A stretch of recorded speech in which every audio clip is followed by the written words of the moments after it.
Oh yeah, Cashapp.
Oh yeah, Cashapp.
Afternoon, people. Um, I haven't done a Friday night live stream in what feels like an eternity, and it's unacceptable. You understand? So, I wanted to. I was trying to pick a topic. I was like, what do I want to talk about on a Friday night? Um, and there's a very specific reason why I'm doing a live stream and I'm not on the road currently. So, I want to talk about what I do in the Air Force. I've made several videos about my specific AFSC being finance. And of course, this is a live Q&A. Ask me anything, any questions you have about the Air Force, about philosophy, about dating, whatever you want to talk about. I'll be here for a while. I have nowhere to be in the next couple hours, so I might go clean my car out or something. But I don't know. What do you guys want to talk about? Hit me up in the comments. Drop a super chat if you want to skip the line. But yeah, I want to talk about what I do in the Air Force. So I'll be working tomorrow. Tomorrow's Saturday, the 18th of September. And I will be working tomorrow for one reason. September is the month of budget closeout. It's the last month of the fiscal year. We're in FY21. For those of you who don't know, the Air Force budget, or the DoD budget, runs from October 1st, through September 31st. October 1st through September 31st or 30th, whatever it is. And so obviously we have to spend all the money, obligate all the money through the end of this month. We have to have all the money spent, obligated. And I'm not going to get into all the lingo, but for those of you who are interested in finance, that's what I want to cover briefly what I do in the Air Force as a budget analyst. So that is my current job title. Again, my AFSC is 6F051. When you come in, you'll probably be 6F031. Well, you'll be going for your 3 level when you go to tech school. I'm a staff sergeant, been in a little over 5 years, about 5 years and a month. And so, yeah, budget analyst, new to the position. The first taste of budget I received was in Clear, Alaska, when I was a RA, a resource advisor. Resource advisor is simply a manager of all physical assets. So you are the person that is responsible for spending money for the given unit, for the given squadrons. So let me lay a little foundation just so you can have some contrast as to the difference between budget and customer service. Most often, and especially those who are watching this and you're currently military or you're about to join, your first encounter with anything finance related is going to be military pay related or travel. That's the customer service side of the house. There's two flights in a finance squadron. There's customer service, FMF, or where I work at is budget. And so a lot of people don't know about the budget side of the house, mainly because it just doesn't concern you most often. You might encounter RA, but you don't know what they're doing, and that there's either another side of the finance house, but there is. So yeah, most often, most military members are going to deal with the military pay side of the house, dealing with your personal pay. Why is my check off? Where's my money at? And I'm like, I don't know. Did you read your LES? I'm like, no. I'm like, all right, go read that. Come back to me. It's a whole thing. So military pay just deals with, obviously, when you travel, when you go TDY, if there's something off, if you get your clothing allowance and something's missing, something's added, your check's too high, check's too low, you could come to finance and say, yo, what's wrong with my check? There's been a lot of questions concerning whether or not finance and personnel are combining. That's the plan as of right now. I have my doubts, but who doesn't have their doubts about Air Force systems and innovations and what have you? So the military pay system, which again, that's what I reference as far as anything concerning your pay record. So everyone has an LES, but behind the LES is what's called your pay record. It's in an old ass system called DJMS. If you look at it on a regular screen, it looks like some fancy code from some 70s movie, Swordfish or something. Like it's just numbers. You have to interpret them. Well, that's your military pay record. It has everything. That's the foundation of where everyone's pay is built. So with that, that's where we're able to make adjustments. If something's missing, if something needs to be added, if something needs to be adjusted, we operate using FIDs. I don't want to get into all the fancy stuff, but the point is, there's two sides. So the rumors going around about military pay and personnel, the AFSC combined. I think personnel is 3F. That's the side that's supposed to be going to personnel is the 3F, or the military pay side. They're supposed to be handling everything at their level that affects your pay. Everything's supposed to be connected. Everything is supposed to be connected. And I know a lot of this may be going over a lot of your heads, but for those of you who are entering personnel or finance, you should have a little bit of context or just a little bit of details to kind of take off running with. So personnel is supposed to be absorbing the mil pay side of finance, where everything they do affects your pay record automatically, and it's supposed to be flowing smoothly. Will it work? I don't know. But that's the plan. So customer service side, everything to deal with your pay, everything to deal with DTS and travel and what have you. Then you have my side of the house, which is just budget. Budget is, again, everything that has to do with how do we buy things in the Air Force? How do we fuel the planes? How do we buy planes? How do we buy computers, cell phones, paper, shredders? Anything that you see in a military office anywhere was bought by a budget representative, probably a resource advisor. But above the resource advisor is the analyst. That's me. Analyst sits at base level, sits in the squadron, and we deal with various groups. So for me, I manage the operations group for Canadian Air Force Base. There's like 9 squadrons under me, like just a ton of squadrons. Operations group. If you just think about what operations means, I work at Canadian Air Force Base Special Operations.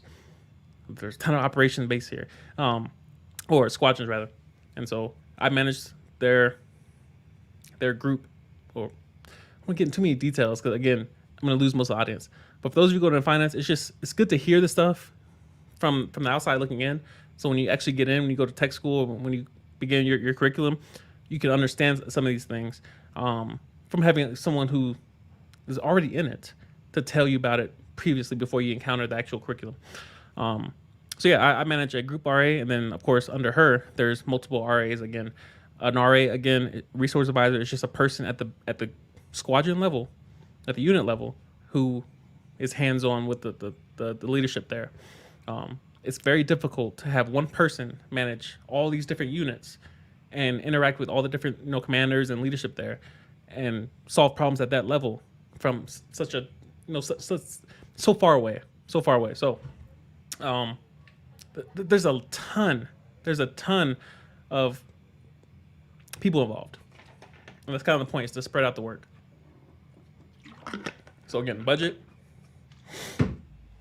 To sum it up, the point is to kind of manage the spending. That's what a budget analyst does. We manage the spending, not from a hands-on level, but from a analyst level. We kind of set targets, we set goals, we operate off regulations in terms of how much money we're supposed to be spending and what time frame.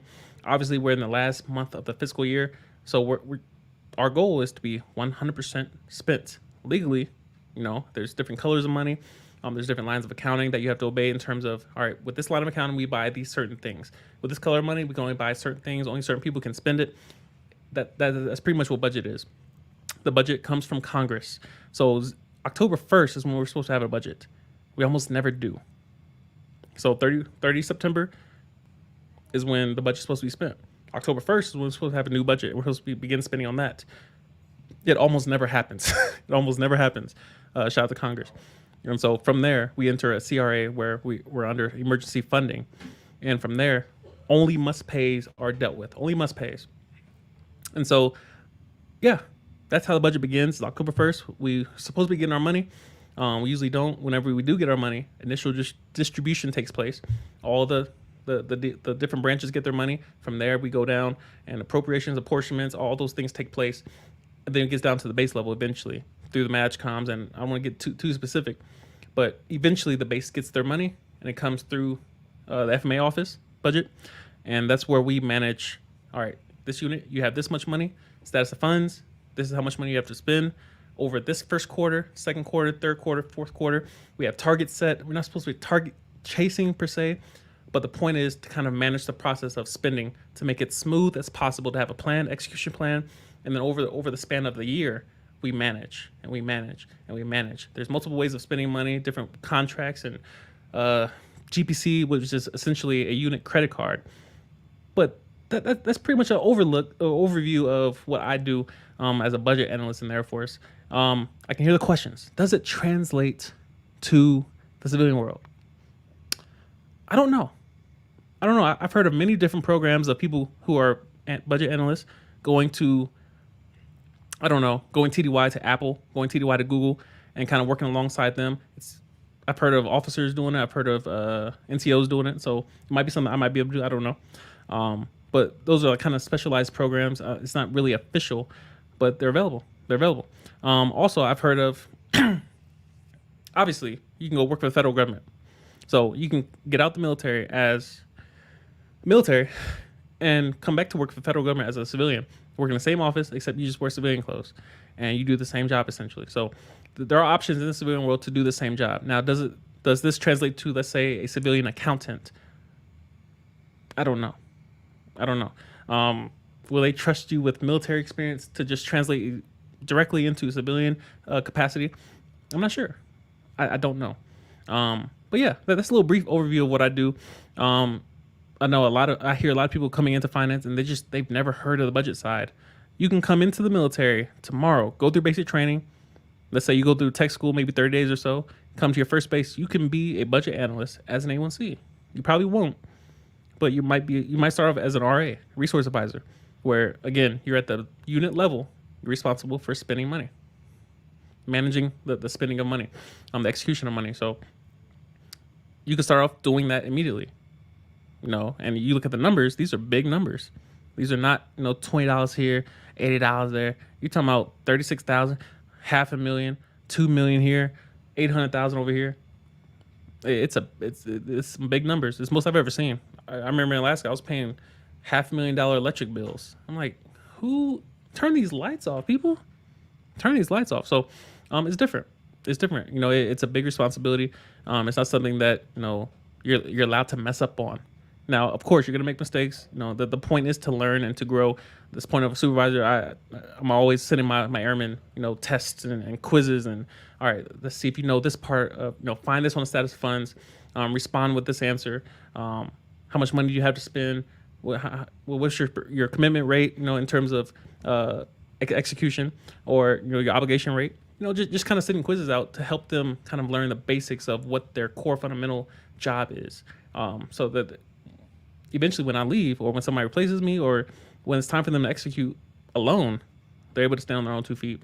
So yeah, that's budget analyst in a snapshot, in a quick little package with a bow on top. I know a lot of people have just they didn't know there's a budget side. They just see the people at the front counter. What's wrong with your pay? I ain't get my money. All right, and then they go deal with it, whatever. So let's see who we got in the chat. Let's see, we got down here El Mercedes. I see you. We trying to do better on the live stream. Trying to be more consistent. Carnivore, I'm telling y'all, people. Let me do a little update on Carnivore. I've been Carnivore this entire week, 5 days. I kid you not. I promise you, it's amazing how your energy is just sustainable. Energy after work. Typically, when I'm eating carbs and donuts and pizza and all these things, I get off work and I just go straight to bed. I'm just tired. Carnivore, you get off work and I feel like doing something. I'm like, let me go live today. I don't know. Something about running your body off ketones versus glucose. Your body still uses glucose. Your brain does, but it's not necessary because your body creates it. So you don't need to ingest it. It already creates it. It's kind of like, your hormones. You're not inputting hormones and insulin and adrenaline. Your body creates that naturally. So it comes from your food you eat. And so thankfully, meat gives you all the vitamins, nutrients that you need.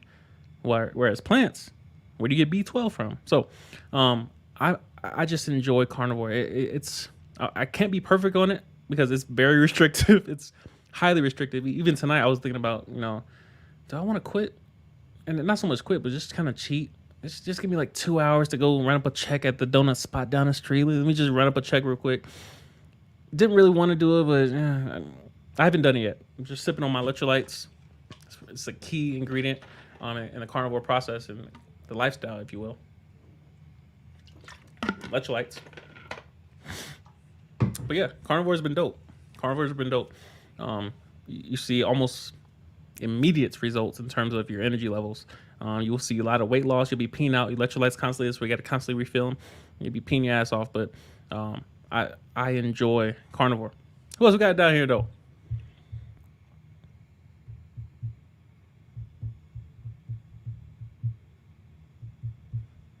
Armando, if you went to the urgent care center to get blood work done without insurance and got $1,000 bill, could you still enlist without paying it, or will it show up at MEPS like a parking ticket? Here's the thing. There are two ways to approach outstanding bills, especially when you know about them. There's two ways to address those type of things: proactively and reactively. It comes down to wisdom. proactively and reactively. You can either wait for the recruiter to say, hey, this popped up. We did a little background check. We did, credit check. We did a check, medical history check. We did criminal background check. This popped up. If you know about those things, I'm not saying, let's say you don't have the $1,000. Pay something. Pay something. If you owe money, there's a whole conversation to go about, healthcare and what have you. We can't address that right now. If you're trying to reach a goal and this obstacle may or may not be brought up in the future, why not address it now? You have time. That's really the whole point. I can't tell you whether or not it's going to pop up. I don't know. That's my favorite answer to questions I honestly don't know. I could speculate and say, oh, well, it may or may not. The point is, if you know about it and you're worried about it, address it now. Pay $20. Pay something on it. But to just wait and just hope it kind of falls off the radar, it's irresponsible. It's irresponsible. And also, you're just kind of waiting to be delayed later. Why not address it now? So just in case it does pop up, you're at least ahead of the game. You have a history of paying on it. That's going to look good in the eyes of the recruiter. Also, those who might have to approve a waiver for you, if you've been paying on it, that's what they want to see. They don't want to let somebody in and say, bro, you don't pay your bills. So it's just something, it's something to think about as far as if you know about it already, you owe money, start paying on it. It's not going to go away. So that's my best advice. If you know about something that needs to be addressed, go deal with it. It will not go away on its own. Problems do not go away on their own. So it's best that we address them proactively. Don't wait for the recruiter to tell you. Go after it yourself. Hope that helps. Mark Littles ask, when are you cross-training and what job are you switching to? So I'm in the process of cross-training currently. A lot of paperwork to be done. Good Lord. This process, it's kind of, I think it's meant to break you emotionally because they just send paper at your head and if we send enough paper, he won't try to move. We just send all this paper. Let's give him orders. So let's just distract him. Luckily, it's not gonna happen. So the job I'm attempting to cross train into is in-flight refueler and or flight attendant with a few backups. And I mentioned this last video. Mental health might be one. Safety might be one. Public affairs might be one. Religious affairs. Just my backup jobs as it relates to if I can't get one of these first two, then I have these backups that I'll apply for. But yeah, process is going pretty smoothly. As I get paperwork in, I just try to get it done as fast as possible and send it back out. That's all you can do. Med Group is obviously swamped with all these medical clearances for all these different reasons and all these different people. I'm just another person in line. So yeah, that's the process. A lot of you guys who realize you join the military, it's a lot of waiting. It's just, all right, there's a lot of y'all to do the same process for that has all these details and you got to follow the book and regulations and it's not gonna be perfect. It takes a minute. So that's the process. It's not bad. It's not bad so far. Everything that I've been given so far has been doable. I've been able to turn around in a day or so. And so, yeah, my goal is to get something in my hands. They say, all right, you got to do this, get it done, get it back to them within a day. Just to see if I can make this streamlined. And of course, I'll keep y'all updated. Good question.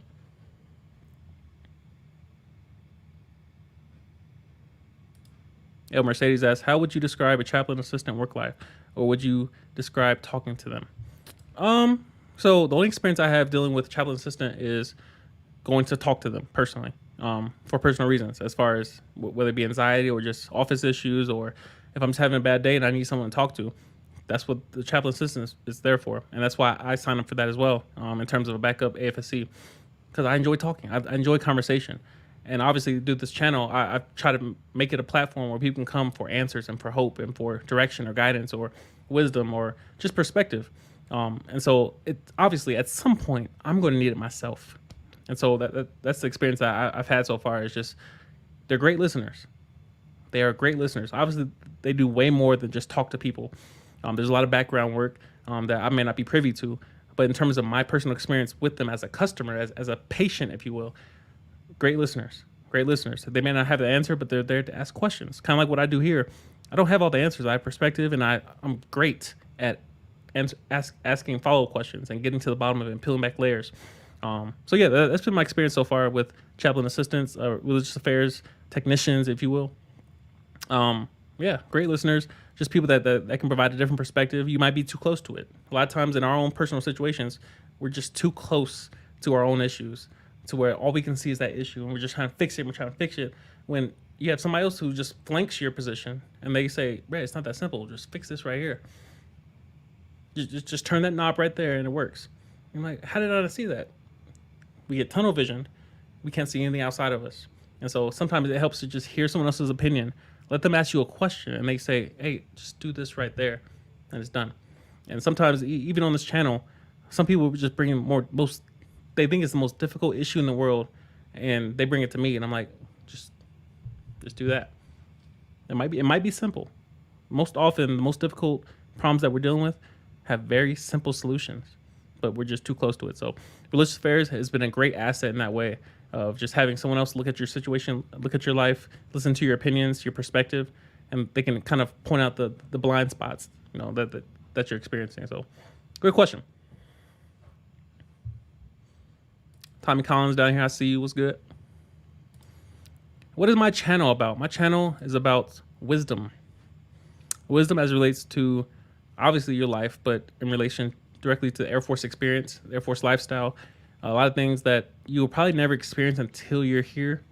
A lot of people most of my channels is military recruits, Air Force recruits, those who are thinking about, musing, considering, debating joining the Air Force or in a different military branch. I've had a lot of different military branches represented here, but a lot of times people just don't have certain answers, and it keeps them up at night. Imagine having access to someone who's in the career field that you want to join, and you can ask them anything. That's why I love doing these live streams, not only because I love answering questions, but because it gives value back to you. People that you want to know about the Air Force. You think we all fly planes? What the hell do y'all do back there? Y'all just got the uniforms, and I just see you graduate basic training, but you disappear after that. You go to tech school, you go to first base, and I just see you when you're off work.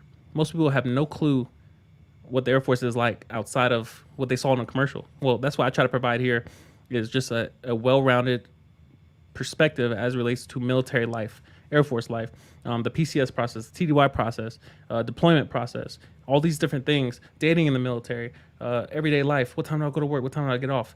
Do I work on holidays? Am I off? Why am I working my second ever weekend ever? Is that normal? Do we work 8s, 12s, 10s, Panama? What's it like?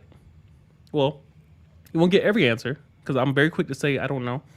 But in a lot of cases, I'll provide some perspective of something I've experienced or observed or someone I know in a different career field. And hopefully as a civilian, it gives you proper context of something from someone who's very close to it. So yeah, that's what I try to provide on this channel, through the lens of wisdom, the ability to discern or predict an outcome, and get quality results. So hope that helps.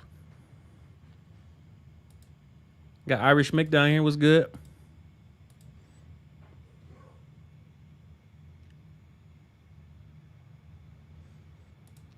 Tommy Collins and your son from Ireland. I was in Ireland very briefly. Shout out to y'all.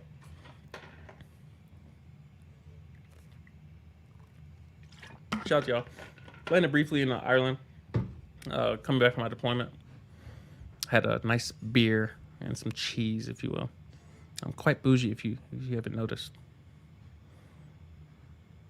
It was good down here, Nell. I see you.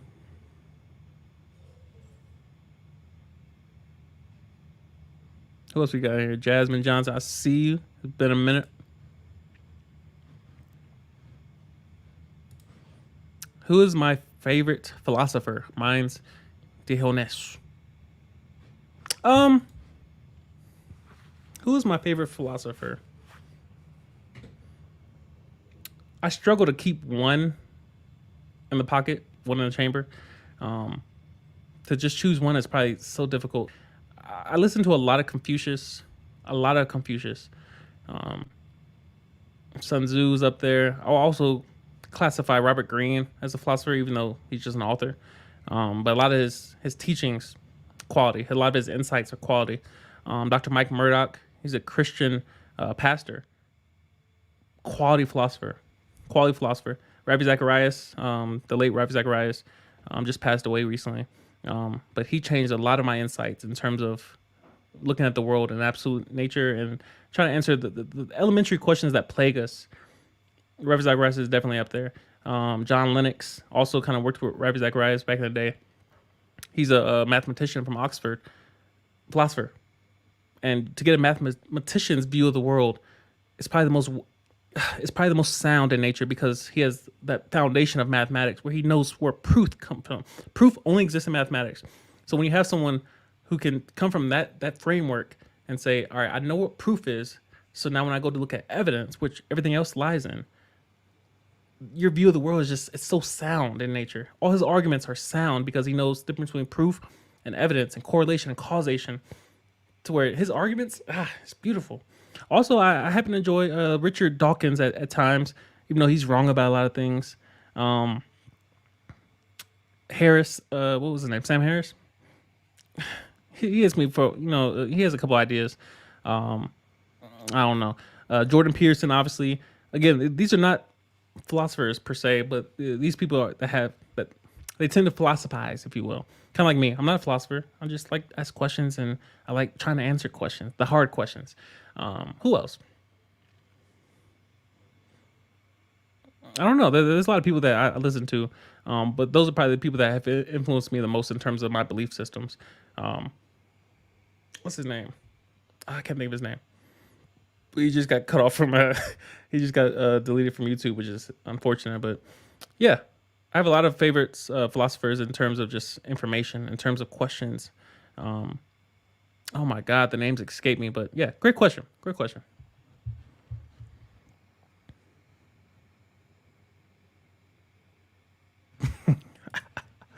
Here's a question. So I seen something on Air Force Reddit about dating in a small base. Basically, people get passed around. Do you know anything about dating life at base? Anything you hear? How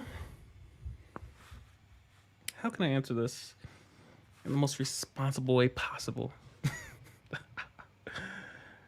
There tends to be moments and times and events where coitus and sexual congress happen at a great frequency upon one person. Um,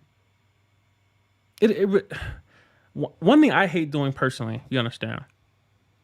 I hate the answer. It depends. I hate it. It drives me up the wall to hear someone say it depends. It's a deflection. You're avoiding the question. I like to hear people approach a question and say yes or no. I have a very absolute thought process, absolute model that I approach the world with. It's either yes or no, hell yes or no, 1 or 0, on or off, black or white. It simplifies the complexity of this world that we live in. So I'm gonna answer your question directly. So I seen something on Air Force Reddit about dating in a small base. Basically, people getting passed around. I'll say no. It's too vague of a statement. There's too many people at small bases to say that 1 or 2 or all or people are getting passed around. It happens. It's a reality that humans tend to drift towards in terms of having many sexual partners. Is it right or wrong? That's not up to me.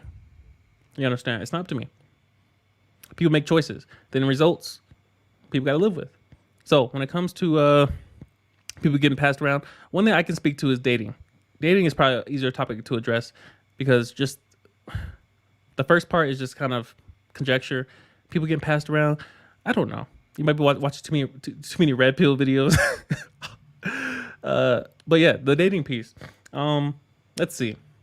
How is dating life in the military? So I'm currently dating a beautiful lady of Amarillo. And yet she has enhanced my life in so many ways. But anyway, dating is difficult.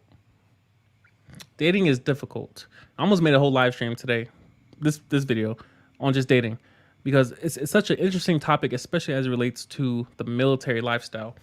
What's it like to date in the military? It's one of the most dangerous things. I previously made a video about everyone, saying that they're in love until someone gets orders, especially mil to mil. Everyone's in love in basic training because of just the pressurized environment that you're just holding on to any type of affection you can get, and then you leave, and then you go to tech school, and butterflies and puppy love and no, I love you, no, I love you. It goes back and forth, but there's no actions to show. There's no effort to speak of. There's no opportunity to express his love because it's just words. You're going to class. You spend your little free time together. You got 1 or 2 hours, available, 15 minutes here and there. You get to your first base, and that's where things kind of really progress because you may or may not be in the dorms. You have a little bit more time to yourself, a little bit more privacy, and this is the time where a lot of things happen in terms of random marriages and quick marriages and shotgun marriages and get out the door marriages, and people are just kind of doing stuff. Everybody's wearing the feelings on the sleeve. They're just bargaining and exchanging and bartering. It happens. It's almost normal at this point. It's almost culture to date in this fashion. So why do I think dating is difficult? Because of that very factor of the orders, the constant movement. You'll be blessed. And a lot of people hate this about the military, but some people get stuck at one base for 5-6 years. No orders, no nothing. They're just stuck. And they want to get orders. They want to go TDY. They want to PCS. They want to deploy, but nothing. It's just quiet. I luckily have had quite a bit of movement in my career so far. But that's also a blessing and a curse because some people want to be stable enough to have a stable relationship, especially when you're dating mil to civilian like I am currently. The conversations come up eventually. Yo, I just got orders here. I just got orders to deploy. I got training coming up. I got class dates. I'm retraining. How do you address that? How do you explain a military lifestyle to a civilian? They understand somewhat about the military lifestyle. Oh, you guys move a ton, constantly moving around. But they don't realize long distance relationships suck. You get lonely very quickly in the military. There's a lot of people around you, but how often do you connect with someone on the level that you want to be in relationship with them long term? The military lifestyle almost forces you to marry people very quickly because of that very factor of, do I want to enter a relationship and then immediately in the next year or two have to dip and then have a long distance relationship? What's the point of relationship if we're long distance? It's going to happen eventually. Deployments come up, TDYs come up, unaccompanied tours come up. You get stationed in Korea and your family can't come with you. It happens. You get stationed in Clear, Alaska, family can't come with you. It happens. You go to Turkey, family can't come with you. It happens. So long distance is almost a guaranteed reality when you're a military member dating civilian. Now, if you're married mil to mil, it still may come up where you're going somewhere that your family can't come with you. You may be stationed apart. So the military lifestyle is quite difficult when it comes to relationships unless you already have it established before. If you join the military with the relationship or with a marriage partner, you're still going to hit the turbulence because separation is going to happen at some point where distance is going to be a major factor and communication is key. Acceptance is key. Accepting it. Realizing this is what I signed up for. Those conversations have to happen. Now, whether you do it proactively or reactively, that's not for me to decide for you. But it's going to happen. It's going to happen. So dating is different. Dating in the military is different. It's not like you're a civilian working at one job, having one apartment in one city, in one state, in one country. And you're not constantly moving every 1, 2, 3 years constantly. In 5 years I've been in the military, I've moved 4 or 5 times, 4 or 5 states, 2 countries. It happens. What are you going to do? Make the best of it. Humans are not currency. Humans are not Bitcoin and AMC and stocks that you just buy, sell, buy, sell, buy, sell. You know, what kind of toll that takes on you emotionally? How do you accept someone into your life, engage with them properly in terms of the principles that uphold a relationship, like vulnerability, and then just up and leave like nothing happened? It takes a toll on you if you're doing it correctly in terms of long-term effectiveness. It takes a toll on you. And so the people that are doing it right, they tend not to get engaged in relationships, especially people like myself. We tend not to engage in relationships because we understand the career field that we're in. I'm like, bro, it sucks. I would almost rather not engage in this relationship just to avoid the constant up and down, the constant conversations, the constant leaving, coming back. The reunions are amazing, but the leaving sucks. And that's what you sign up for. So there's a lot about dating that you just don't hear about. I try to be that voice when it comes to just a lot of the struggles that are there and apparent. Again, even mil to mil, everyone's in love until one of you or both of you get orders to different locations. Are we getting married now? You said you love me. Are we getting married now? I don't know. I don't know. So it's a constant up and down, and it's a very maturing process to deal with these type of conversations. Who's ready to make an official long-term commitment, if any? And this is where words turn into actions or no actions. So yeah, dating's different. Dating's different. Most people, especially as your question kind of starts off, they just focus only on the sex part. Sex is easy. Sex is easy. It's everywhere. It's advertised. It's marketed. It's paid for. It's all over the place. It's commercialized. It's all over the place. But then once the sex is done, you look at, all right, relationship now. How do I deal with relationship in the military context?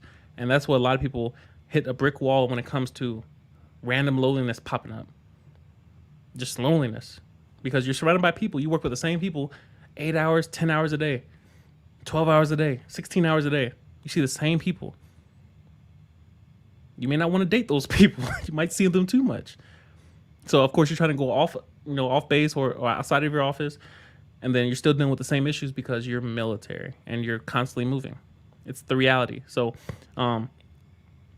acceptance, because you can't change it. Get out the military.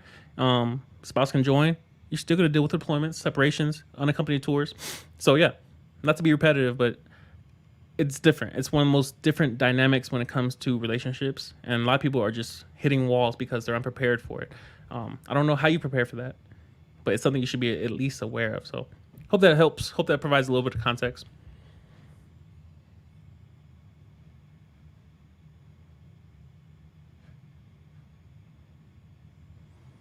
What else we got?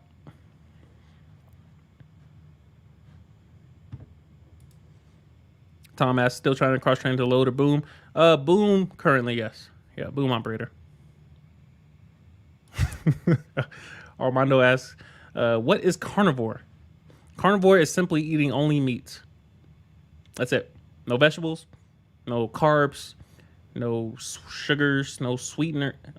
Meat, steak, chicken, pork. That's it. Seafood. I only eat meat. I can hear the questions. I can hear the skeptics, the cynics. Do some research. Watch some videos. Dr. Paul Saladino is a great resource. Dr. Kim Berry, Dr. Georgia Eade, Dr. Kevin Stock. There's a whole community of people who are trying and doing this and researching this. And then, of course, you have people like myself who who look at the research, who interpret the research, who listen to the research. And then you have me where I go out and try it. And then I just measure the results. And currently, 5, 6, 7 days in right now, you just become amazing. You feel the changes happening. Obviously, the transition from eating carbs and what have you to eating only meat, it is a transition period. Trust me, it is a transition period. But once you get on the other side, your sleep is better, your skin clears up, you lose weight, obviously, your endurance increases, your mood increases, your anxiety decreases. These are all things that I've experienced personally, again and again. Because over time, the donuts get different, bro. Pizza over there, bro. Lasagna, bro. Italian. You just want to break bread properly, but then you realize, bro, I miss those benefits over there, and you go back. So yeah, do some research on your own. I'm the last person to preach something that you just immediately start and do and live by. But yeah, do some research. There's a ton of information out there. It's interesting stuff. What else we got? Adam asks, quick question. Could you get out of DEP if something comes up? Yes. DEP is not the military. DEP is the entry-level waiting, layaway program. You're just waiting to get dates. You're not in the military. Now, once you sign a contract to where, all right, you go to basic training now, that's a little different, but you still have entry-level separations. You still have some back doors. But that program, it's not as strict in terms of you're not actually, well, in the Guard you might be getting paid, but there's a lot of variables to account for. But yes, to answer your question, if something comes up, you can leave the DEP program.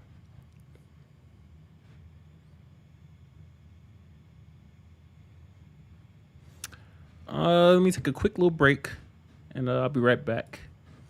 Quick. 'Cause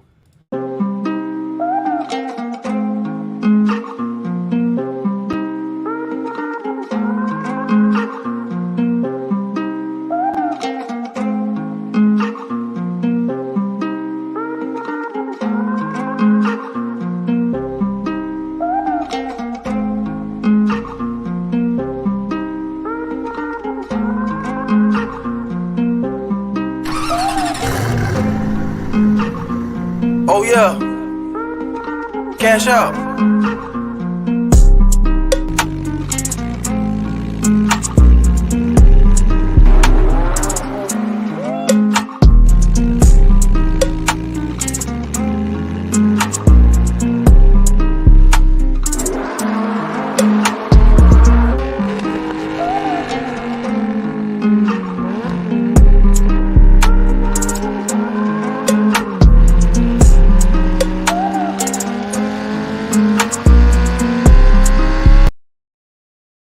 And we're back. You understand?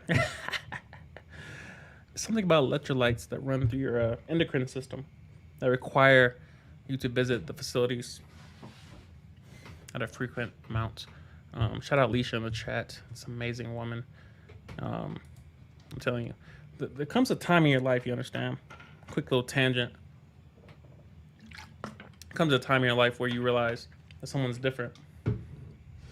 This doesn't happen often.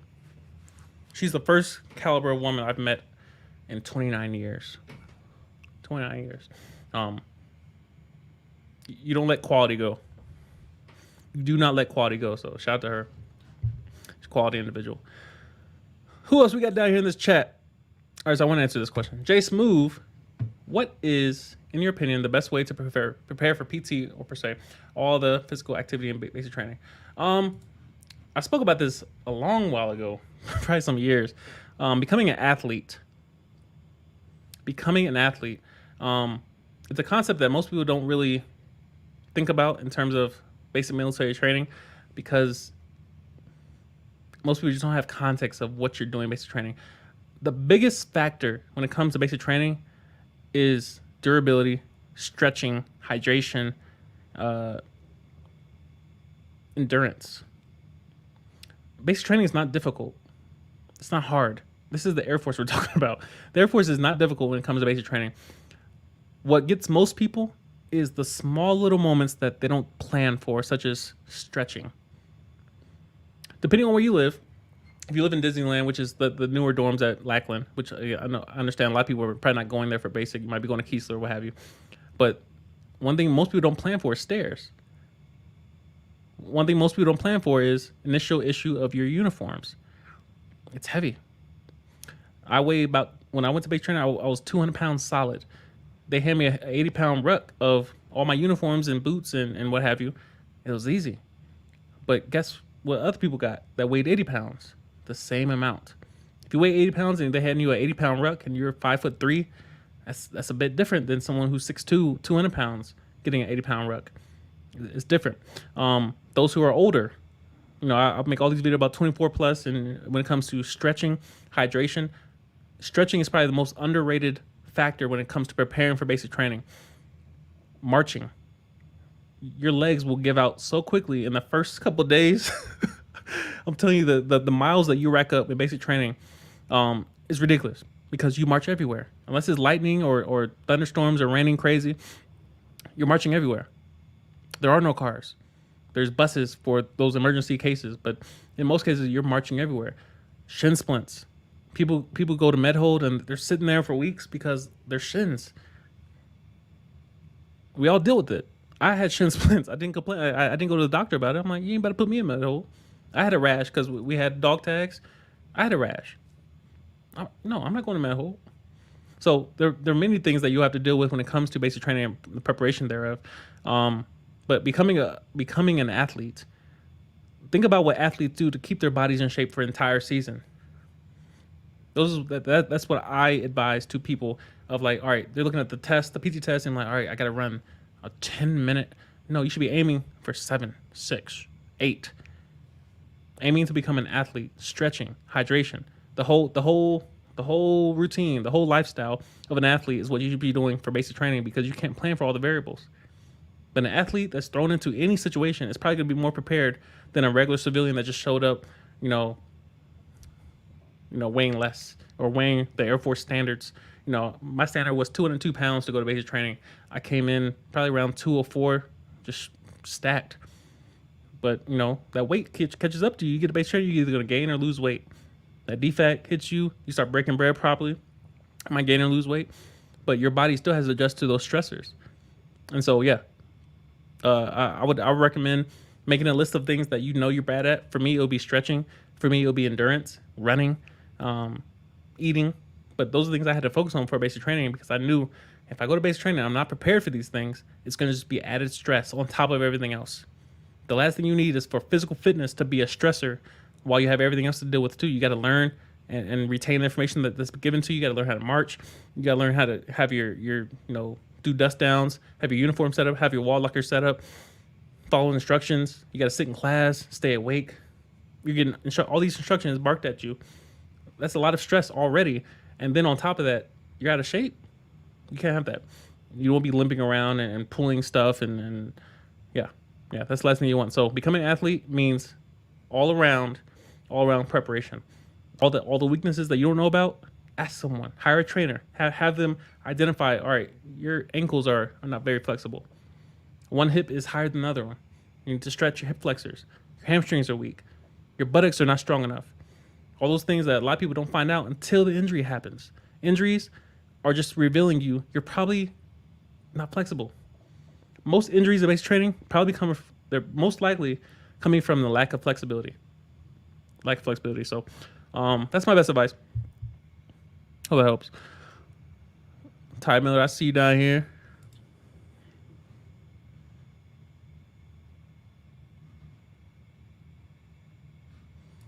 Mathematician, the name I mentioned was John Lennox, Professor John Lennox of Oxford.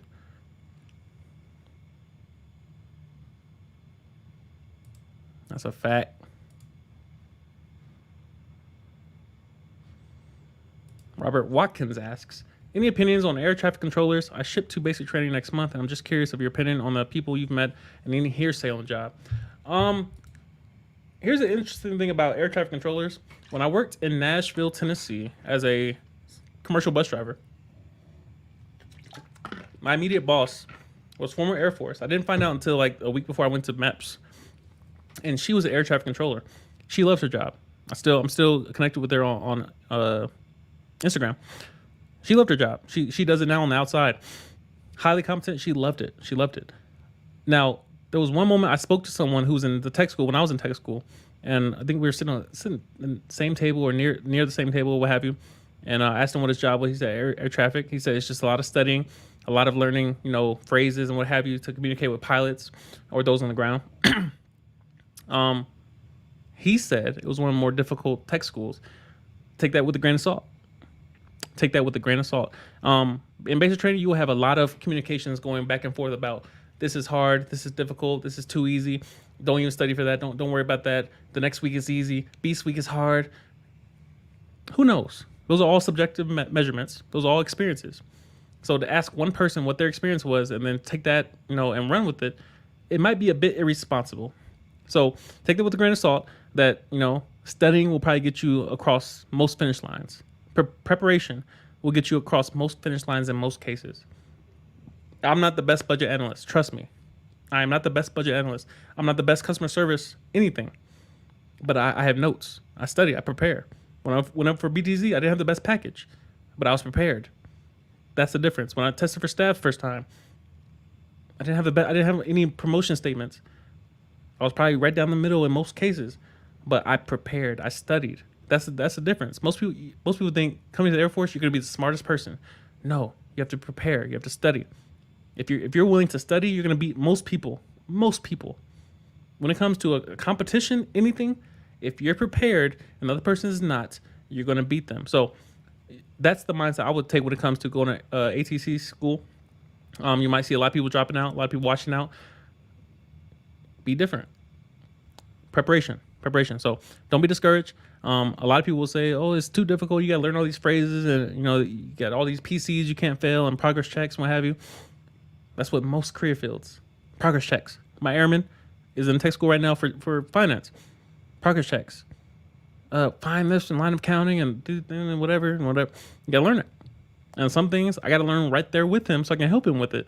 But that's what the military is. And you're joining the smartest branch. You understand? It's supposed to be hard. The smartest branch of the military expects you to be up here. You're not doing a ton of pull-ups and burpees and running across sand and climbing trees. And we ain't doing all that. We're sitting at a desk, crunching numbers. because we're a smart branch. So, yeah, just be aware of that. Be encouraged. Stay prepared. But yeah, you'll be fine. You'll be fine. I like this question. Favorite author and why? Easy answer. Robert Greene. Easy answer. Robert Greene. I believe I made a what's the New Year's resolution? I don't know when it was. 2018? Was it? I think I was deployed. 2019. Started reading books. It was my New Year's resolution, and I stuck with it. I don't know how I came across Art of Seduction, but that was one of the first books that I fell in love with. The Art of Seduction. Understanding how the mind works. Understand how women's minds works. Understand how men's minds works. Understand how seduction takes place. Where did it originate? Who came up with the idea of seducing someone? Why is sex more like power than anything else? Giving someone or taking away what someone wants. The ability to convey a message without even speaking. Robert Greene is probably one of the most artistic, insightful minds when it comes to understanding human nature. He has so many books. I've read 90% of them. 50th Law, 48 Laws, Art of Seduction, as I mentioned. He's collabed with 50 Cent, I believe. He wrote Laws of Human Nature. Highly insightful author. Almost dangerous to a fault when it comes to understanding the human mind and how you can dissect it into small little moments and understanding will or won't they. And you can make predictions based off what humans tend to do based on the context. So Robert Greene, easy choice in terms of my favorite author. I started doing reviews on him, and as I start rewatching those reviews, no, I gotta redo them. Or don't do them at all, because yeah, some books they're meant to just be read, digested, and left alone. So I might revisit the reviews in terms of remaking them. But for right now, yeah, they're privated. But Robert Greene by far is my favorite author. Amazing author. Great question.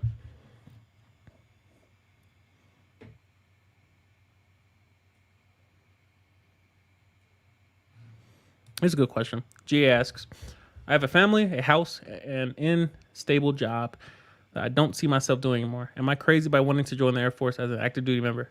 No, you're not. So I got a message earlier today on Instagram. A gentleman said he makes 6 figures. He was contemplating joining the Air Force. He felt something calling him. Didn't want to do it. Kind of wanted to do it. Decided by watching this channel that it wasn't for him. The Air Force is not for everyone. The military lifestyle is not for everyone. As I mentioned earlier about the dating piece, the constant movement, the constant turbulence, the constant adjustments, the new state, the new country, the new job, the new tasks, the new airmen, the new personalities. It's constantly something different that you have to adjust to. It's not for everyone, but it is for some people. I would be wrong to tell you I don't enjoy moving a lot. I enjoy it. I like change. I like creating change. I like living in different states, seeing the world differently. I never planned on living in Alaska, ever. I never planned on visiting. I lived there for 10 months. Had no plans of ever going to that state. I've been all over it, from Anchorage to Seward to Homer to Greeley to Fairbanks. I've been all over. It was a great experience. So yeah, lived in Abu Dhabi for 6 months. It was a deployment, but I call it living in the Middle East. I lived in Asia for 6 months. That's crazy to me. Drove all over. Drove to Dubai twice. It was dope. So to answer your question, it's not crazy. First of all, people, especially civilians, they see that joining the military as a life sentence. That if I join the military, I got to do 20. You can do 4 and go back to what you were doing. Your obligation will still be for 8, meaning they can call you back. But the point is, it's 4 years. 4 years is going to pass either way. So if this is something that you're interested in, you're curious about, take a chance. Now, you say you have a family. Military covers most expenses, if not all of them, if not all of them and some. The military has probably the best benefits I've ever came across personally. Amazing benefits. Name a civilian job that you can enter at the entry level and immediately get paid leave, accruing 2.5 days a month. 30 days paid leave a year? Most jobs, when I worked at Walmart, you had to work a couple years just to get a week off paid leave. You get 30 days paid leave, a month of paid leave every year, as long as you're in the military. Amazing benefits. Amazing benefits. You have a house. We get BH. They pay our rent based on the zip code. They pay your rent. When I lived in DC, I was getting $1,800 a month just for rent. When I deployed from DC, I was still getting $1,800 just for rent that I wasn't paying rent for. It's amazing. Amazing benefits. So yeah, most people think that you leave a civilian war, you might have a good deal going, and then you come here and you just immediately broke. Your base pay might change in terms of this is how much I get paid base pay, but most people don't plan or account for the many countless benefits that you have that you really can't put a dollar amount on. If you need a lawyer, you just go talk to one for free. If you need to go to the hospital, you just go to the hospital. If you need a physical therapist, you just walk in. I need a physical therapy appointment. Optometrist, you just walk in. Mental health, you just walk in. You just walk in. There's all these different benefits that you can't really place a dollar amount on. And so most people don't plan on, like, when they look at their base pay, they're like, bro, I'm broke. I don't make no money. But then when you add in the benefits package that you get for the free, you can't put a dollar amount on that. So it's not crazy. It's not crazy. If you want to change, create it. Talk to a recruiter.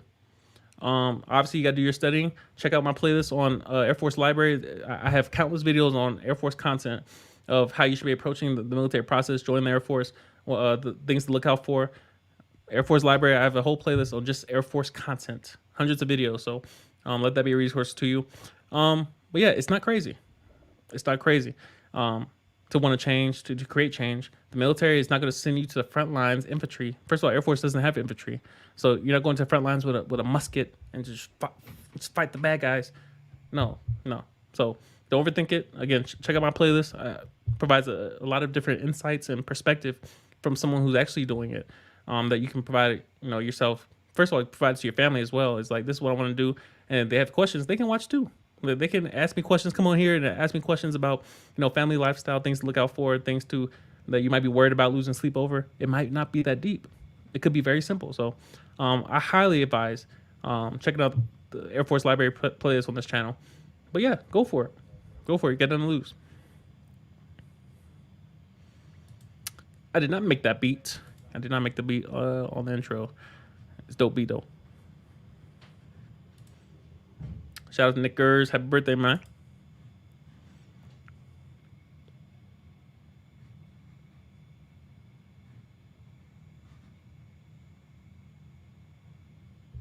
Let's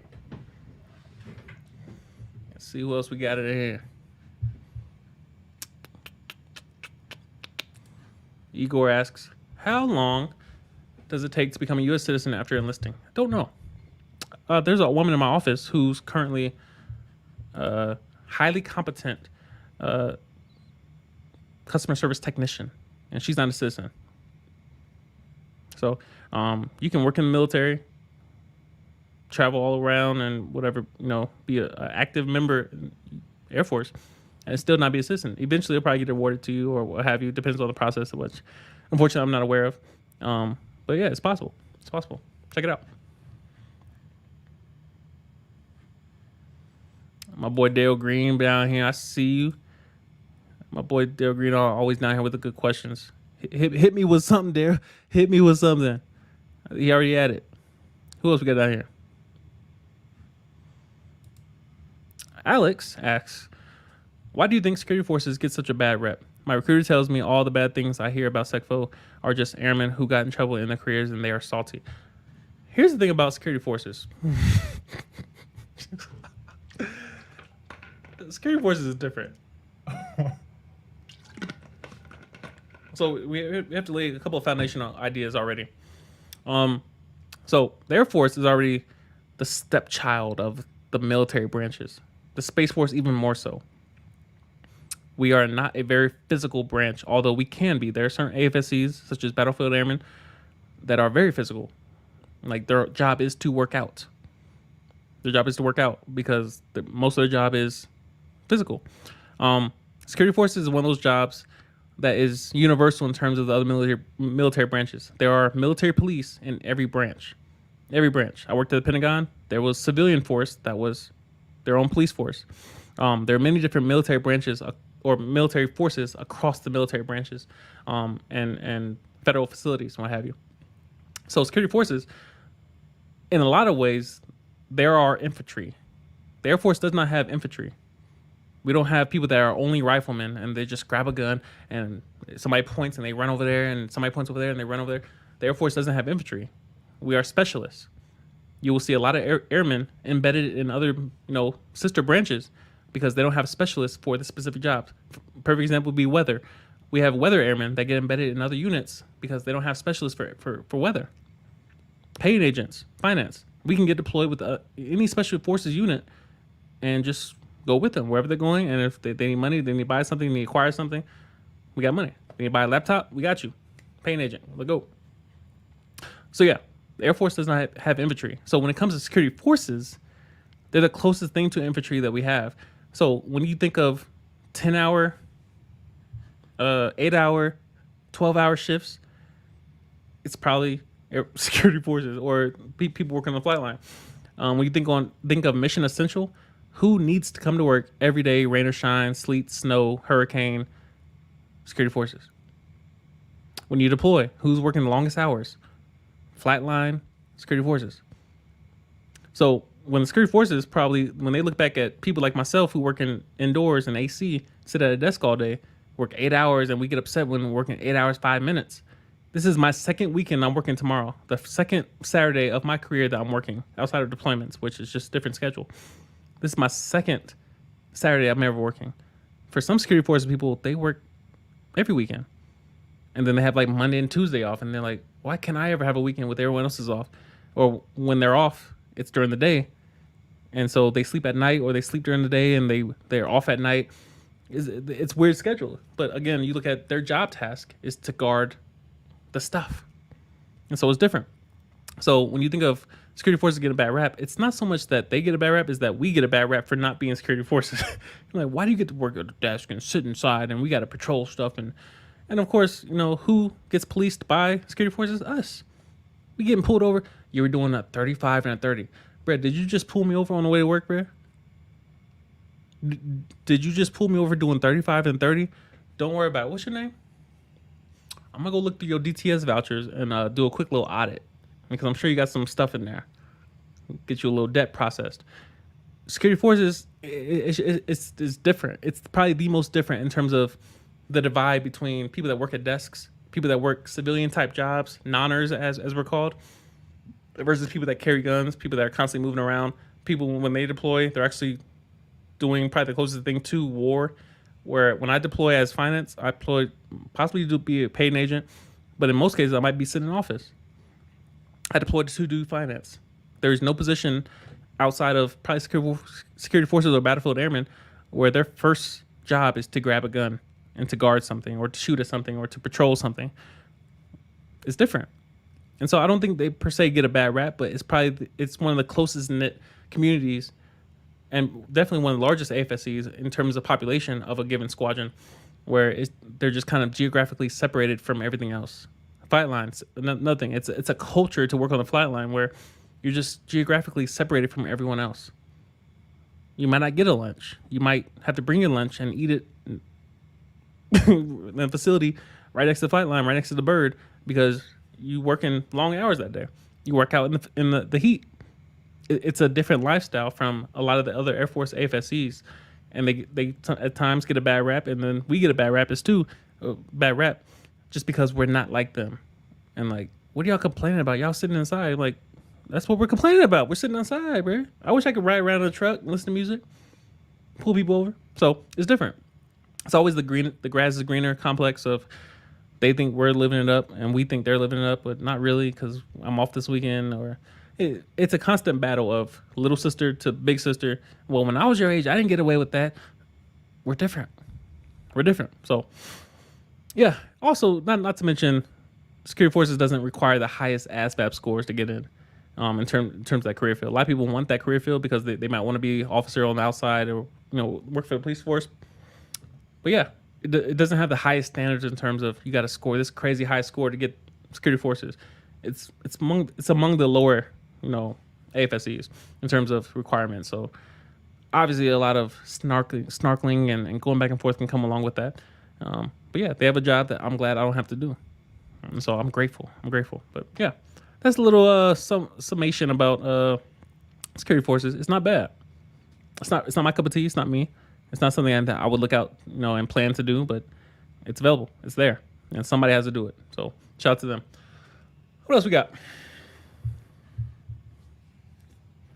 Dale Green dropping nuggets. I see you. Pain is the only way to teach. Pain is the only solution to peace. Facts. Dale Green asks, is pain a way to bring peace? To answer your question directly, yes. But pain is a way to bring change. Not so much peace itself. It can result in peace. But pain in most cases results in change. People don't change until they have to. People don't go to the doctor until they experience pain. People don't take their hand off the stove until they feel pain. There's something called congenital insensitivity to pain. It's a condition where a human cannot feel pain, physical pain. Something in their neural system is not, like their spine, their what is the term? The words are escaping me, I understand. But the nervous system, there it is not transferring information to the brain. Hey, this hurts. Stop doing that. It's quite rare, obviously. But pain keeps you alive. That's the point of pain. The purpose of pain is to tell you you're still alive.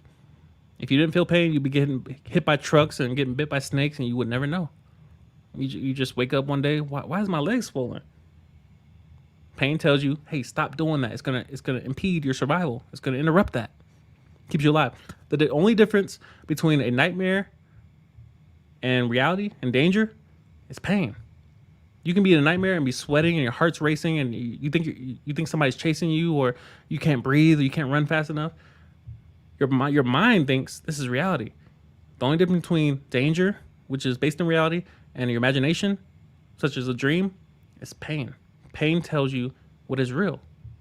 So pain is vital. Pain keeps you alive. Pain is meant and designed and purposed to allow you to survive in a given environment. So it's necessary. Pain results in change. If you didn't feel pain, you would not change. You go to the gym. If you don't feel pain after you're done working out, and again, there's a difference between feeling sore and pain. Pain is bad, but you get the point. You should feel something. If you're in a relationship and you don't feel something, what are y'all doing? So pain is vital. Pain is necessary. Shout out to Bill. Dale Green with the good stuff. What are your regrets? What are my regrets?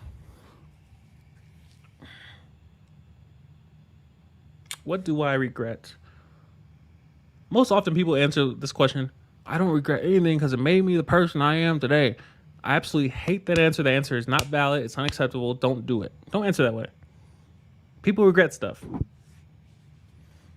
If I were to say what I regret, basic training, tech school, my first duty station, Andrews Air Force Base, I wish I would have connected more with the people around me. In the first 3 or 4 years of my career, I wish I would have connected more with the people around me. Basic training, tech school, Andrews Air Force Base. Andrews, I connected with a lot of people, mainly due to the length I was there. But it took me a minute to actually give people a chance and connect with people and go out and have fun and hang out with outside of work. When I went to the Pentagon is when I really connected with people because it was a small office. It was 4 people. There's 4 people on our team at the Pentagon. I had to connect with those people because it was 4-person team. Whereas Andrews, I was just kind of by myself, which reminds me, I need to touch on this topic. When a good tangent comes, you can't ignore it. You understand? You can't ignore a good tangent. So I need to touch on that later. But anyway, yeah, I regret not being more personable, more approachable, having more conversations, deep conversations. Towards the end of my stint at Andrews, my boy Chroma, shout out Chroma, had a lot of conversations. Ojalati, my boy Ojalati, CSS, ton of good conversations. So yeah, it was some good stuff towards the end, but I wish I would have started off more in the beginning as far as just being more approachable, just allowing people to get close. It won't hurt. I have a lot of regrets. things that I know I should have did better, opportunities I passed on that I probably should say yes to, relationships that I probably should have gave more time to, more effort to. A lot of things I'm trying to make up for now.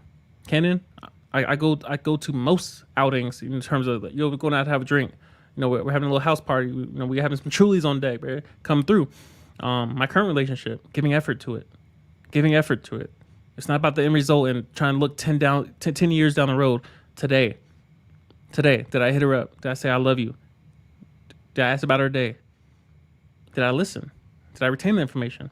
Just basic things that I know one day I don't want to look back and say I regret those things because I was distracted or I was impatient or I didn't try. Then again, the end result is irrelevant. The end result of the relationship is irrelevant. Focus on what you have today. 24 hours. So, a lot of regrets, but I have today. So I can go on about the regrets, but I'll leave it at that for now. No, but the one topic I did want to touch on right now. Is it more valuable to be respected or liked? Is it more valuable to be respected or liked? This ties directly into when I was stationed at Andrews. My whole goal when I first got there was I don't want to be the little brother of the squadron. I'm 24, 25 at the time. I'm like, I want to be respected in this office. I want people to hear the name Isaiah and just bells start ringing. I walk in the office and they say, "Bro, you different, bro. We want to respect you." What comes with that? Distance. Why? Because people tend to fear what they don't know. The unknown. When they see someone who's stoic, who doesn't talk, who's kind of unapproachable, always got that just looking mean. You try to talk to them and they're very short and not disrespectful per se, but just kind of, you're just unapproachable. I was that for the first 2-3 years of my career. You know what I missed out on? Opportunities. Because if people respect you, you fall in the same category as a well-respected enemy. Russia is a well-respected enemy. China is a well-respected enemy. North Korea is a well-respected enemy. Cartels are well-respected enemies. We don't just run up on people. This world is very dangerous, and to move throughout this world without a level of respect for your ops, and you just run up on them, you find out very quickly what danger is. So the difference between being respected and liked is that people will respect you, but will stay away from you. Especially when you have the little passive aggressiveness, you can't really get along with people because they don't know how to talk to people, or, there's just a bit abrasive on the edges. People don't want to be around that. Now, on the opposite side, you can be liked and not be respected. People just know you're fun to be around. You cool. Great for conversation. Great to hang out with. Great to go on a road trip with. You'll be liked. One thing I learned in my career, and it's probably one of the most valuable things I've learned out of it's been a short 5 years, long eternity, short 5 years of my career. The number one thing I've learned is that to exit certain chapters of your life, you need to be liked. Sometimes your leadership, they don't do things because they respect you, but because they like you. What if the one thing you need, the one transition you need, is based on someone liking you, enjoying your company, enjoying your conversations, enjoying your energy in the office?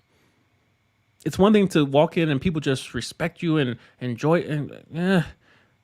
There's some moments where you just want to be liked. Yo, we doing something this weekend. You trying to come through? Be liked. Certain opportunities will only come to you because someone likes you.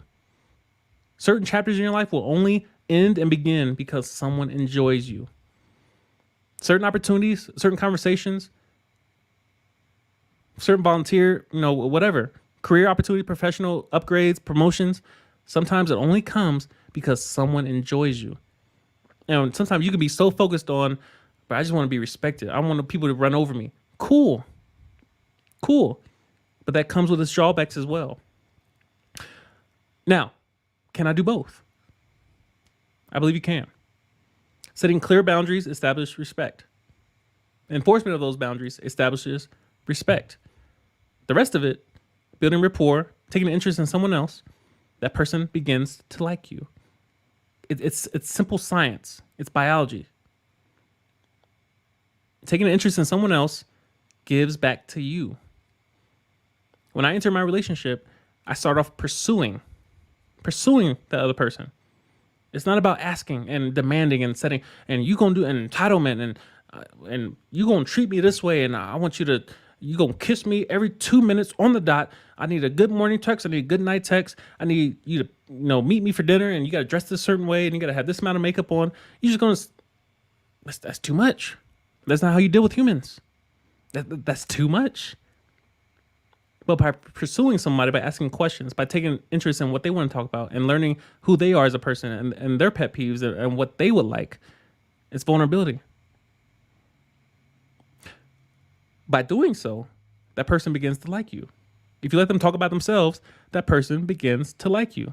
Everyone likes a good listener. Everyone does. No one has turned down a good listener, an active listener, someone who asks good follow-up questions. Imagine you're talking to someone and all they want to do is interrupt with what they want to talk about. That's how most conversations go. You'll hear most conversations in a given office start off, yo, well, I like this. Well, I like this. Well, I did this. Well, I went here.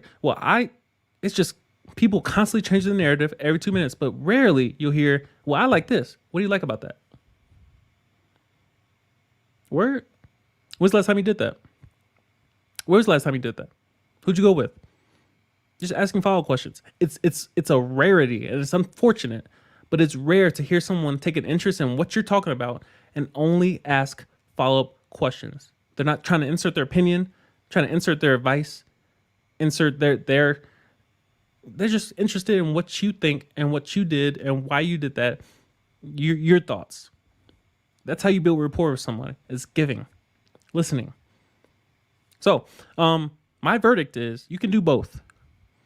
But if I had to prioritize one, I would say being liked. Exact opposite answer of what I would have gave in 2017, 2018. It's different.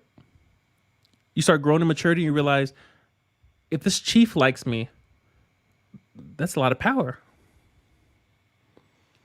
If I have access to that power simply because they enjoy my energy in the office, what is that worth in a given career? If someone at AFPC likes you, what is that worth? If someone higher in your leadership enjoy your conversation, like thoroughly enjoy when you come into the office, when you come say hi in the morning, you're not coming in with, with just this angry face. Yo, why I gotta be in the office? Why I gotta work tomorrow? It's Saturday. What do you think I'm gonna come in with? Energy. Possibly free food. You want people to speak over you when you're not there. How do you do that? With respect or being liked? Both, ideally. But again, humans have likes and dislikes. You don't want to be in everyone's dislike column. That's a lot of extra work you got to overcome just to get small things done. So, quick little tangent, but yeah, I need to touch on that a while ago. But yeah, respect versus being liked. Respect can only get you so far. Kobe was respected. LeBron is liked around the league. He works out with everybody. Everybody wants to play with LeBron. Kobe, when he passed, rest in peace, my guy. I miss him. But Kobe is respected. But he wasn't really liked throughout his career. People didn't really like Kobe because he was always this angry, I'm trying to eat, don't talk to me. I'm going to get this bucket on your head. I'm going to give you 30 at the same time. I'm about to send you home with this L, you hear me? Whereas LeBron, he'll joke around with you. He'll work out with you. You guys go on vacation together. That's the difference. Kobe was respected. Amazing legacy. It's sad he had to go out like that. LeBron, liked, kind of seen as kind of weak. Not really, you can get that mama mentality. Now, obviously, if you care more about legacy than presentation currently, I don't know. But again, you can do both. You have to prioritize them. A given moment, wisdom tells you which one to prioritize in a given moment. Seek wisdom. Seek wisdom. So that's my little take. What else we got down here?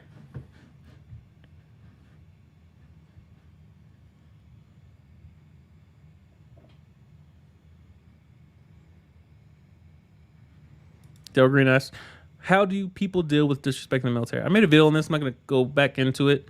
I made quite a long video about disrespect and how to address it. But yeah, The answer is pretty much the same, even though there's a lot of different nuances involved. Accountability. Accountability. Accountability. Mark Littles asked, what about rep raise? I believe you're referring to, what are they? Rep raise. Combat controllers. Don't know much about them. Tech Ps. I've met 2 Tech Ps when I was in ALS. Interesting people. Battlefield airmen. Dope people. Probably has more prestige. Definitely has more prestige than security forces. To be a battlefield airman is to be the cream of the crop in terms of, oh, what do you do? I go to war. Oh, very important jobs, obviously, but there's a certain level of prestige that comes with that position as well. There's a certain level of prestige that comes with being in certain AFSCs only because of maybe the difficulty or the rarity that you just don't come across it often. You're gonna meet a ton of personalities. You're gonna meet a ton of finance people. You're gonna meet a ton of flight line, mechanics. You're gonna meet a ton of security forces people. But when you meet a linguist, you made it through linguist school. What language do you speak? Cantonese. Oh, that's different. It's rare. You hear some people washing out of linguist school. Then you hear somebody made it through. That's dope. That's dope. So yeah, Tech Ps kind of fall under that prestige umbrella.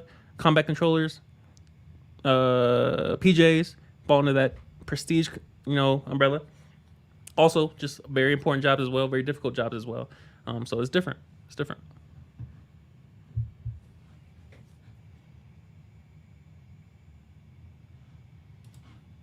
Peace asks, I have a coworker that wants to join, but he is 39. Should he join? I say go for it. Why not? Why not? You're right at the cutoff. Go for it. No regrets. Joe Green says, if you don't know someone's pain, you can never understand them. That's cap. That's cap. Pain is universal. Everyone understands the concept of pain. If I said I just bumped my toe on the bed, everyone knows kind of what I'm referencing in terms of discomfort. It's a universal concept of pain. Again, there are exceptions of people that don't feel pain, but that's 1%, less than 1% of the population. There's not a huge majority of people that do not feel a truck hitting them. That's a minority. So you don't need to know exactly what it's like for a woman to give birth. I don't know what it feels like, but I know it's painful. I know they line up for that epidural. The natural childbirth, it's not for everyone. It's painful. I don't have a period. I don't have a cycle, but I understand. I know what cramps feel like.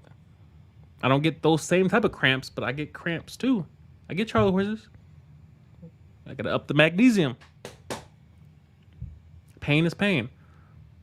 Obviously, there's major degrees of pain. There's surgery pain. There's I need morphine pain.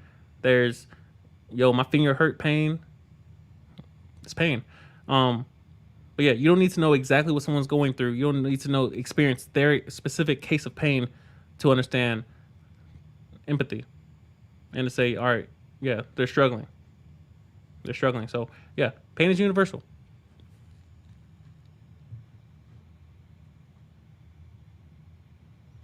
Armando says, learning is not child's play. You cannot learn without pain.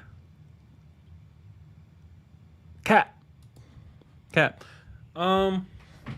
Who's that by? Aristotle? I would argue this. You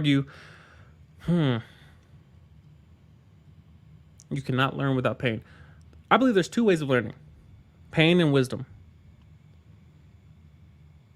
There's anti-fragility, and then there's fragility. You can learn that glass breaks when you push it off the glass, or off the table rather. You can push a rock off the table and realize the rock's not going to break, the glass will. You can watch someone get a DUI and you say, looks painful. Do I need to experience their pain? Do I need to go through what they're going through to experience that same level of pain so I know not to do it? Or can I observe through the lens of wisdom and realize that's not for me? It's too much. It's inconvenient, you understand? I don't need to go through that. There's 2 ways of learning. Observing, wisdom, perception, mentorship, asking questions, or you can go through yourself. Everything is not meant to be experienced. Everything is not meant to be experienced. I don't need to know what the inside of a courtroom looks like, smells like, the name of the judge, my lawyer's name, the bailiff's name, what a drunk tank looks like. What does the inside of a prison look like? What do handcuffs feel like? Inside of a cop car. I don't need to experience those things. I can watch a documentary. I can go on YouTube. I don't need to experience it personally to know that's not for me. Some people will go through things because, do you regret going to prison? No, I don't regret going to prison because it made me the man I am today. Cool, but would you do it over again? No. Would you advise it to your children? No. Sounds like a regret. Sounds like a teachable moment. Maybe you can turn your experience into wisdom and teach someone else not to do what you did. Pain is necessary, but there are other options. Most children have to learn the stove is hot by touching it. That's childish. That's immature. That's the long way around. Something my dad used to say, everyone cries after they get caught. Everyone cries and apologizes and weeps and begs after they do it. I'm not perfect, trust me. But I try my best, trust me, to avoid having to go through the painful side of life where I have to constantly undo and beg and cry and redo, and it's inefficient. I'd rather slow down, think, ask, seek mentorship, and choose wisely the experiences I want. Anti-fragility is choosing the experiences that benefit you. Fragility is choosing experiences that break you, and there's no benefit. There's no benefit. Again, I'll say that again. Anti-fragility is choosing the experiences that benefit you only. They only benefit you. Like going to the gym, that's an experience that will benefit you. Obviously, using proper form. Whereas fragility is saying, what's a DUI? I don't know. Let's go find out. Let's look up instructions on how to get one. Drink and drive the car. Well, let's go figure that out. What happens when... There's no benefit of a DUI. Someone comment, what is the benefit of getting a DUI? Maybe there are some. But no, maybe I can read a book and find out the same information. So, you can learn without pain because you can learn from someone else's pain. You can observe their pain and realize the stove is hot. I'm not touching it. I'm not going to try to prove them wrong. The stove is hot? No, it ain't. Let me see. I ain't got time. I'm busy, you understand? I'm too busy for all that. So, yeah, I'm calling cap on that. But, yeah, 2 ways of learning. Pain and wisdom. Choose wisdom. What else we got? DEFCON asks, 3 things you should have squared away before separating from the Air Force. Good question. Disclaimer, I've never separated from the Air Force, so this is all theoretical. But from a financial standpoint, I would definitely say have a plan financially. Every good plan probably is going to fall through. So have contingency, have a savings. Yeah, you don't want to just leave the military is a very sheltering environment where you go from having a guaranteed check every couple of weeks to going for like, all right, this is your last check. Good luck. Good luck. The military will allow you to do jobs you're not qualified for.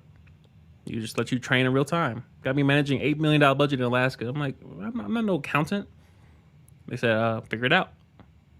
Figure it out.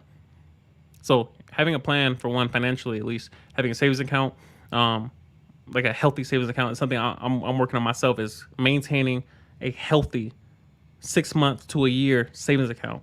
It's hard not to touch it. It's something I need. It's something I need at all times. Shout out to, what's his name? 2 more things. Let's see.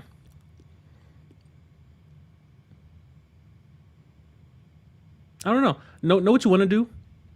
Have an idea. Jump from the fire to the frying pan. It's kind of useless. I don't really see the point outside of being forced to swim. Some people jump in the water just because I'll figure it out when I get there. It's not wise. It's not wise, especially in today's economy where Thankfully, my leadership helped guide me and not just let me rush into things just because I wanted to in the moment. I was emotional in the moment or I was pressed in the moment. Yeah, slow down. Slow down. I'm trying to think of a third thing. 3 things you should have squared away before separating from the Air Force. I feel like money controls most of the transition. I'll say this for number 3: order. Order. You can tell how much your life is in order by when you enter transition. PCSing is a huge factor in a lot of people's lives when they live in hoarding existence. When your house is just overflowing with stuff, and they say, all right, you need to take all this stuff that you have across the country or across the ocean. Go. You gotta go. Go, go, go. And then you just you just got trash everywhere. You got 2 of everything. You got 3 of everything. You got toys everywhere. You got 10 king size beds. I'm like, why do I got all this stuff? Even me having my little small amount of stuff, it barely fit in my car. I packed my car full of everything I owned. And I was like, why am I still overflowing with stuff? I thought I threw a ton of stuff away. And you still got too much stuff. I can imagine a 6-person family trying to move all their stuff across the ocean, across the country. Order tells you whether or not your life's in order when you enter transition. So seek order sometimes, or just going through your house and realizing I haven't used this stuff. I got a closet full of stuff. I got storage units full of stuff I don't need. Military essentialism. What do I need? What do I use? Utilitarianism. What do I utilize on a daily basis, on a weekly basis, on a monthly basis? Why do I have 2 of these things? Why do I have 5 of these things? I have too many.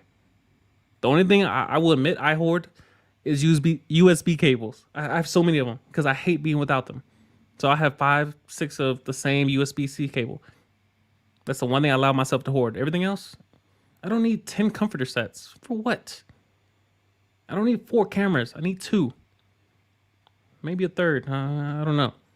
You get the point. So yeah, that's quick little 3 things that you could have squared away before leaving the Air Force. Many other things that you should be checking boxes for. But I feel like if you're financially set, if you have a plan, you have direction, you have an idea, you have backups, you have contingency, you have friends in high places, friends in low places, you have a network of people, your life's in order, you don't have a ton of stuff, you're not just carrying around just storage unit and U-Hauls full of stuff. The transition should be, pretty smooth. So hope that helps. That's good. That's a good topic. Very good topic. Dale Green, I answered that the other day. I'll check out my last live stream. Favorite thing about my career. And we're gonna wrap it up with these last couple ones. I am tired. Andy asks, "Do you think we're going to war soon with everything going on?" I don't know. I feel like things are always turbulent. Like I don't know when the last time everything was peaceful. I feel like we just live in a turbulent time where things are turbulent now. That's how we live. It's like, these random diseases popping up and going down and mutating and changing and evolving. It's kind of normal. Wearing a mask is sadly and unfortunately kind of normal. Depending on the state you're in, it's just, do I need a mask? I do. All right, I got one. It's normal. So who knows? Obviously, war is kind of a trigger term in terms of people who don't really know what it means, but they kind of know what it represents. Yeah. Congress has not declared war. I don't think they will be declaring war anytime soon. But obviously, we have conflicts going on. We have, stalemates. We have, regions that we patrol and we exist in for certain, reasons and incentives, what have you. But yeah, I don't think any war will be declared anytime soon. Hopefully, it doesn't. But yeah. I don't know. Good question. Oh, Daryl Green hit me with a good one. This is a good one. Does evil come within? And if so, why? I'm going to rephrase that just so I can properly internalize it. Does evil come from within or from your environment? Daryl Green with the good stuff. Let me rephrase it. Does evil come from within? Just leave it at that. That's a good question. Are we evil? We as Americans, we as humans, are we evil? Does it come from within? Are we born into sin as the Bible expresses? I will say this. All right, so we have to define evil. We have to define evil. So let's just go to Google real quick. Actually, I'm going to ask Alexa. Alexa, define evil. As an adjective, evil is usually defined as morally wrong or bad, immoral, wicked. As a noun, evil is usually defined as that which is evil, evil quality, intention, or conduct. As an adverb, evil is Alexa, stop. defined as Too much. So, evil is morally wrong or bad, immoral, wicked, harmful, injurious. Are humans that? Are humans morally wrong or bad or immoral or wicked or harmful or injurious? Now, the question references the origin. Where does that come from? Choice? Is it a choice for us to participate in these activities? In this state of being? I don't know. It's an interesting question of what is the chicken or egg issue.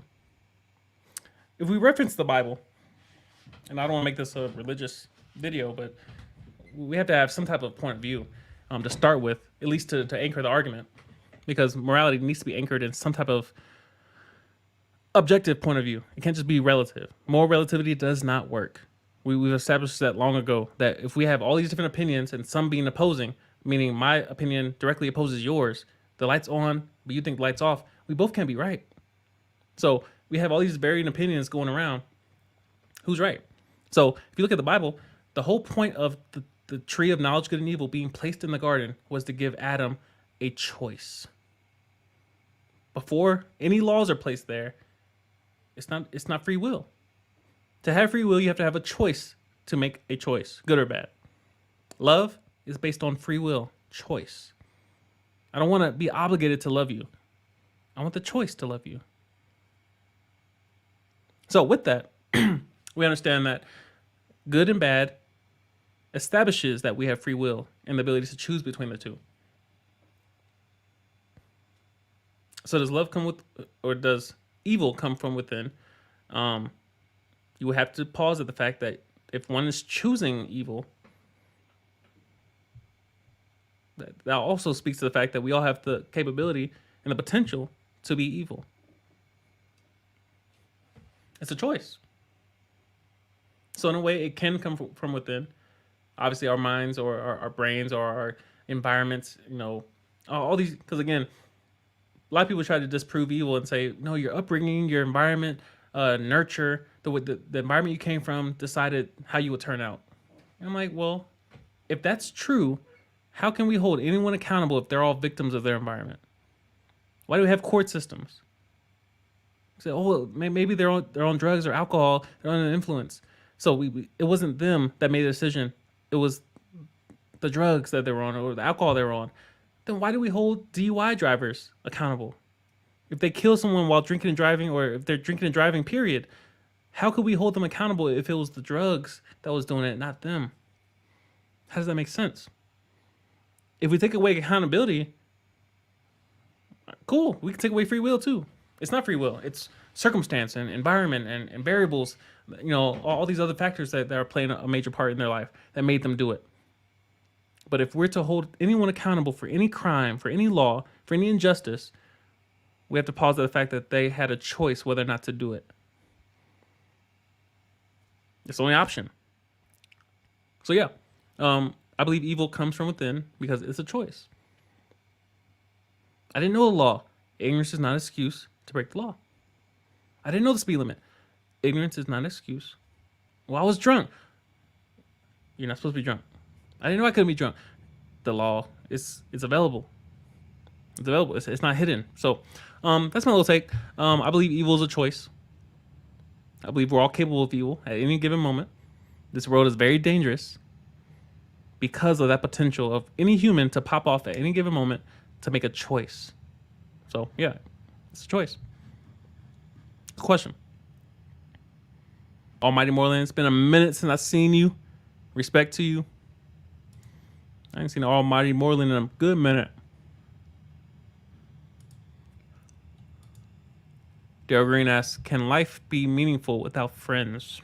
I don't know where you get these questions from.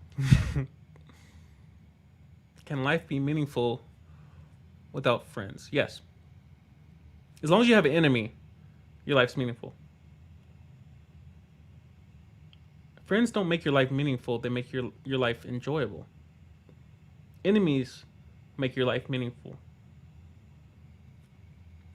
All humans are assigned to solve a problem for a human or for a group of persons.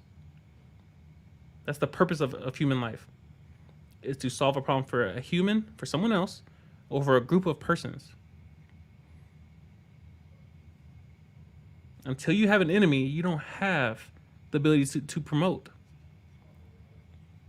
Until there's a problem to solve, you're not entitled to any money, to any resources, until you solve a problem. That's why we all work jobs. We solve a problem, we get compensation. We get paid according to the problem that we solve. If you're flipping burgers, you're not getting $100,000 a year. That problem is not worth $100,000 a year. It's worth $7, $15, $12. Me, 50, 60 grand a year. That's it. Until I promote, until I do more, until I take on more responsibility, until I commission, until I get a different job, I'm solving this problem. That problem, we pay that much. Take it or leave it. So yeah, life is meaningful because of your enemies, but life is enjoyable because of your friends. Your enemies decide your promotion. Your enemies decide how much you get paid. The problem you solve decides your compensation. Your friends just decide how enjoyable your life is, what you do with your free time, who you do it with, how fun it is. The memories that they're created are because of your friends. Your friends are based on your similarities. Your mentorship decides how your weaknesses get addressed. It's different. Your mentors care about your future. Your friends care about your present. Your friends care about who you are right now. Your mentors care about who you will be. So yeah, life is meaningful because of what you will overcome, the problems you solve, the time you give, who you spend it with. But a friend creates pleasure in your present. A mentor creates pleasure in your future. I spout these quotes all day. Good question. Alex asks, would you say dating gets better once you become an officer, or is it about the same as listed? So I've never been an officer, so I'm not qualified to answer this question. But if I were to speculate, I would say it's the same. I would say the same. Officers do make more money, so that is one variable that may play into your favor in terms of most people like money. So that might be a bonus to be an officer. But I feel like humans deal with the same issues relatively. Humans are humans, and humans in most cases don't get along. And occasionally you find that one person you do get along with, and everything seems to be perfect. Everything just seems to click. Everything just meshes. And you can spend all this time together in the same room, not saying anything, talking, just musing, watching the same show over again, watching nothing, going to the same restaurants, going to different restaurants, going on road trips. Every now and then you click with that one person where everything's perfect, perceivably. So yeah, officering, being an officer or being enlisted, life is hard. Life is lonely. You see people, officers committing suicide. You see enlisted committing suicide. Both sides struggle. People make more money, and we don't have empathy for them because they make more money than us. I'm like, they have problems too. Rich people have problems too. They're different problems. So, dating doesn't get easier or better because you make more money. If anything, it becomes harder because people are with you, possibly, for your money. If I'm broke and somebody's with me, if I'm homeless and somebody's with me, I know it's not because of my money. So, yeah, money doesn't solve all the problems. Money doesn't solve all the problems. It solves many problems. It's designed to solve problems. But there's certain problems of the heart, you can't throw money at it. Throw money at your head and figure it out. I love you. Here, take 100 grand. It doesn't work. People will compromise for money. People will betray you for money. But money and love have no correlation. No causation. Betrayal? Money? Yes. Yeah. So yeah, money is not a reason to do anything. Money is a reason to solve problems that can be solved with money. But yeah, being an officer, it doesn't become easier just because, you have a different position, different insignia. They're humans too. They take the uniform off and they got to take a PT test. They have to deal with, life's issues. They got to do laundry. They got to run errands. They got family problems. So yeah, officers and enlisted, they're just two different career paths. But behind all of that is a human that struggles just like you and I. So yeah, it's about the same. About the same.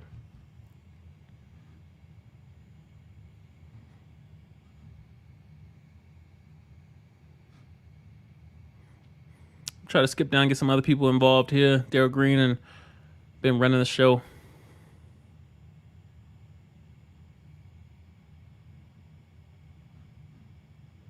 Anthony Williams asks, hey, I hope you're good. I am. Thanks for asking. I'm 25 years old, finished my associate's degree in logistics, currently working in Germany. Is there a problem with me joining later than most? I want to get the most out. No. So I make a ton of content on this channel for older recruits. I joined at 23, turned 24 in basic training. I'm 29 now.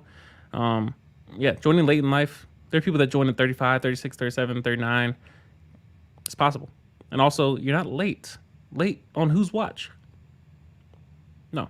So it's based on where you're trying to go, what you're trying to do with it, what you're trying to accomplish. You're 25, you're young. You're young. I'm young. I'm 29. People that are 35, 39, they're young. They're young. So, you got an associate's degree. You might be able to come in as officer. I think you might need a bachelor's though. But either way, if you want to join the military and you're currently working in Germany, you want to change, you want something different, go after it, pursue it. It might be different. But yeah, don't overthink the age thing. In a lot of ways, age is just a number. Age does not directly correlate to wisdom. Age does not directly correlate to experiences. Age is how long you've been on this earth. That's what it measures. So don't overthink that when it comes to career paths. Now, they might be running out of time in terms of cutoffs. There might be certain standards in place, such as, all right, if you're older than 39, you cannot do this. If you want to be a pilot, you can't be over this age. If you want to go to the academy, you can't be over this age.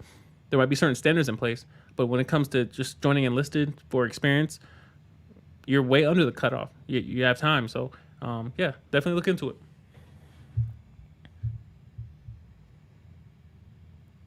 What else you got? Quick super chat. Appreciate you.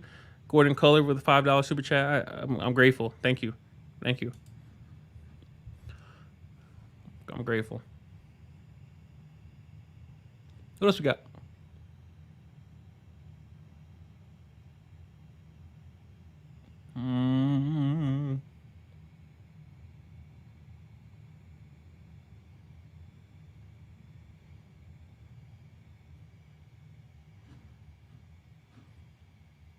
I'm gonna answer one or two more. Dale Green and Armando, I appreciate you guys carried this live stream. I'm grateful. I'm gonna try to get to a couple other people, and then I'll call it a night. What's going on, React Time? What's going on?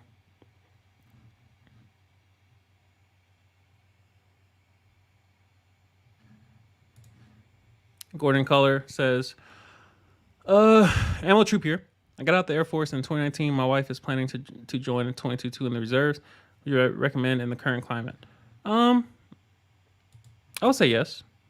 I mean, again, a recommendation doesn't really mean much coming from me because I don't know your situation. But if your wife wants to join, do it. Do it. There comes a time, and it's something I suffer from myself too. Like, trust me, this is not me talking down to anyone. I suffer from indecisiveness just like everyone else. A lot of people come to this channel looking for assurances. They want me to tell them this will happen, this will be perfect, this will happen, and then this will happen. You'll like this and you'll enjoy this. You won't like this, but you'll be able to prepare for it. That's not the case. Some things you have to go into not knowing the answer. My current relationship I'm in, I don't know all the answers. I tell her to her face, I don't have all the answers for you in terms of this will turn out this way and this will be this way and we'll get married this day and we'll have kids this day and we'll travel here. I don't have all those answers. But I know today I have 24 hours. I have 3 hours. I have 8 hours to spend this time with you. I'm not going to spend it overthinking and panicking and being anxious about things that haven't happened yet, that may not happen yet, may not ever happen. And so when it comes to questions like, should I join the Air Force and the climate and political climate and Corona and all these various other things going on that you can't control, you can control, what do you want? Pick a direction and go. Velocity, pick a direction, pick your speed, control your speed, slow down, speed up, but go. Because I'm telling you, there's nothing worse than the regret of having a short window of an opportunity and then looking back and say, oh, crap, window's gone. What do? You start overthinking the next decision and then you repeat it. Pick something and go. Pick something and go. So, yeah. All right. Regardless of the climate, pick something that if she wants to do that, go for it. Go for it. Great question. Again, thank you for the super chat. I'm grateful. I appreciate you.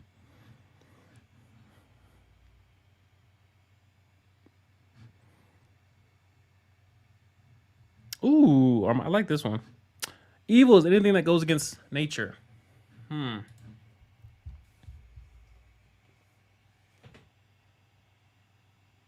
Evil is anything that goes against nature. This requires some sustenance and electrolytes. Refreshment.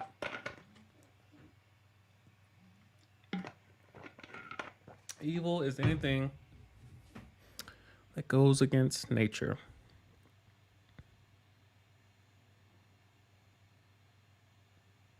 This is where words have meaning and you have to define them properly. Now, the question that I would raise, does nature contain evil organically? Because most people, if I were to listen to the non-existent thoughts, I would say that people would think that death is evil. When death is natural, death is normal, death is expected. Death is undefeated. There are no exceptions to death. Death is the end result for anything that is living. According to science, there are no exceptions. You're going to die. You are going to die. I'm going to die. So death is not evil. So what are we referring to when we think nature is this way? Nature is always right. Nature is consistent. Nature takes its time. It does what it does. It's beautiful. It's ugly relative to our perception. But the statement of evil is anything that goes against nature, that's a very interesting statement. And I'm not sure it's wrong or right. I feel like it might be an observation or opinion. Evil is anything that goes against nature. I don't think it's true. Because it's almost as if nature is good or bad, good or evil. It's neither. Nature is not wrong. Nature is. Evil is a choice. Evil speaks to intent. Evil is measured in relation to good, whereas nature was designed to do what it does. It's programmed. It's instinct.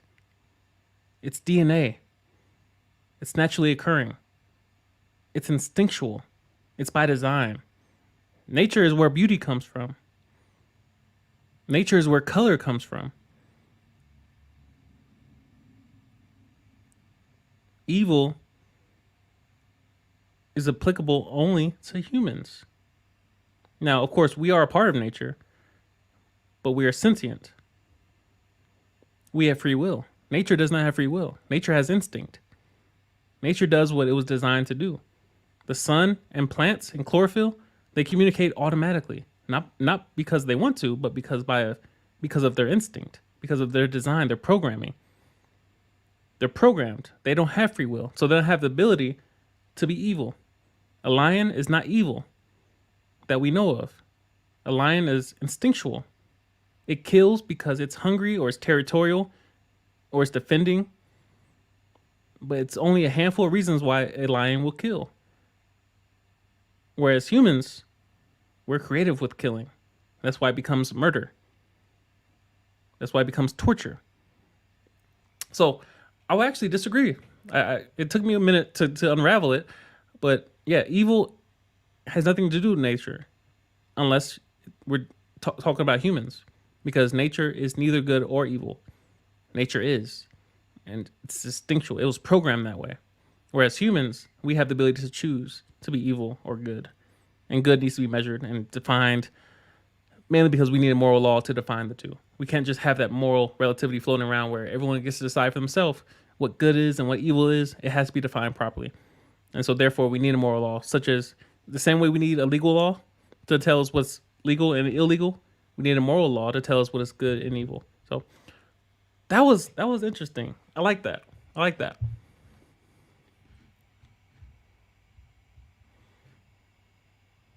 was good stuff. What we got down here? The hell? The hell is this? Gordon Kohler, was that a mistake? I got out as a staff sergeant and I noticed a huge difference in quality of troops coming in 2019 compared to when I came in 2013. The question why? When I tell you to do something because I tell you to gets old. First things first. Thank you. Thank you. Thank you. I'm grateful. When it comes to your comment, got out staff sergeant, I noticed a huge difference in quality of troops coming in 2019 compared to when I came in 2013. Question why? They question why when I tell you to do something because I tell you to get told. So I've noticed it's different in generations. When it comes to, there's a huge generational divide when it comes to one generation and how they respond to authority, how they respond to direction, orders. There's a certain level of rebellion that seems to be more prevalent. And to answer why, I don't know. It's something I've definitely picked up on, where discipline is it's the generation before you always thinks that the next generation is weaker or less disciplined or more flimsy or more based on their feelings. The generation before always thinks they're better than the generation after them. It's a weird reality of they don't know what they're doing. This is the way it needs to be done. And in some ways, it's true. The generation before me, bro, you taking every Wednesday off? You taking leave? You taking sick days? You tired? You got anxiety? What's wrong with you? Back in my day, and then the generation after us, why you playing video games? You streaming? You on TikTok? Doing what? Dances? It's a constant divide of we're always trying to fix the next generation to make them more like the old generation. It's not right or wrong. It's different. My troop, I have to constantly remind myself he's different. He's not right or wrong. Now, in terms of military conduct and regulations and what have you, there's a right or wrong. But when it comes to personality, when it comes to activities, hobbies, preference, he's different. I can't try to force him into my mold and say, that tattoo looks stupid as hell, bro. What the hell is that? It's not up to me. It's not up to me. It's preference. I definitely understand where you're coming from as far as the generational divides. Definitely. But yeah, I don't know. It's different. Shout out to you again. I'm grateful. Thank you for the kindness. I appreciate you. What else we got?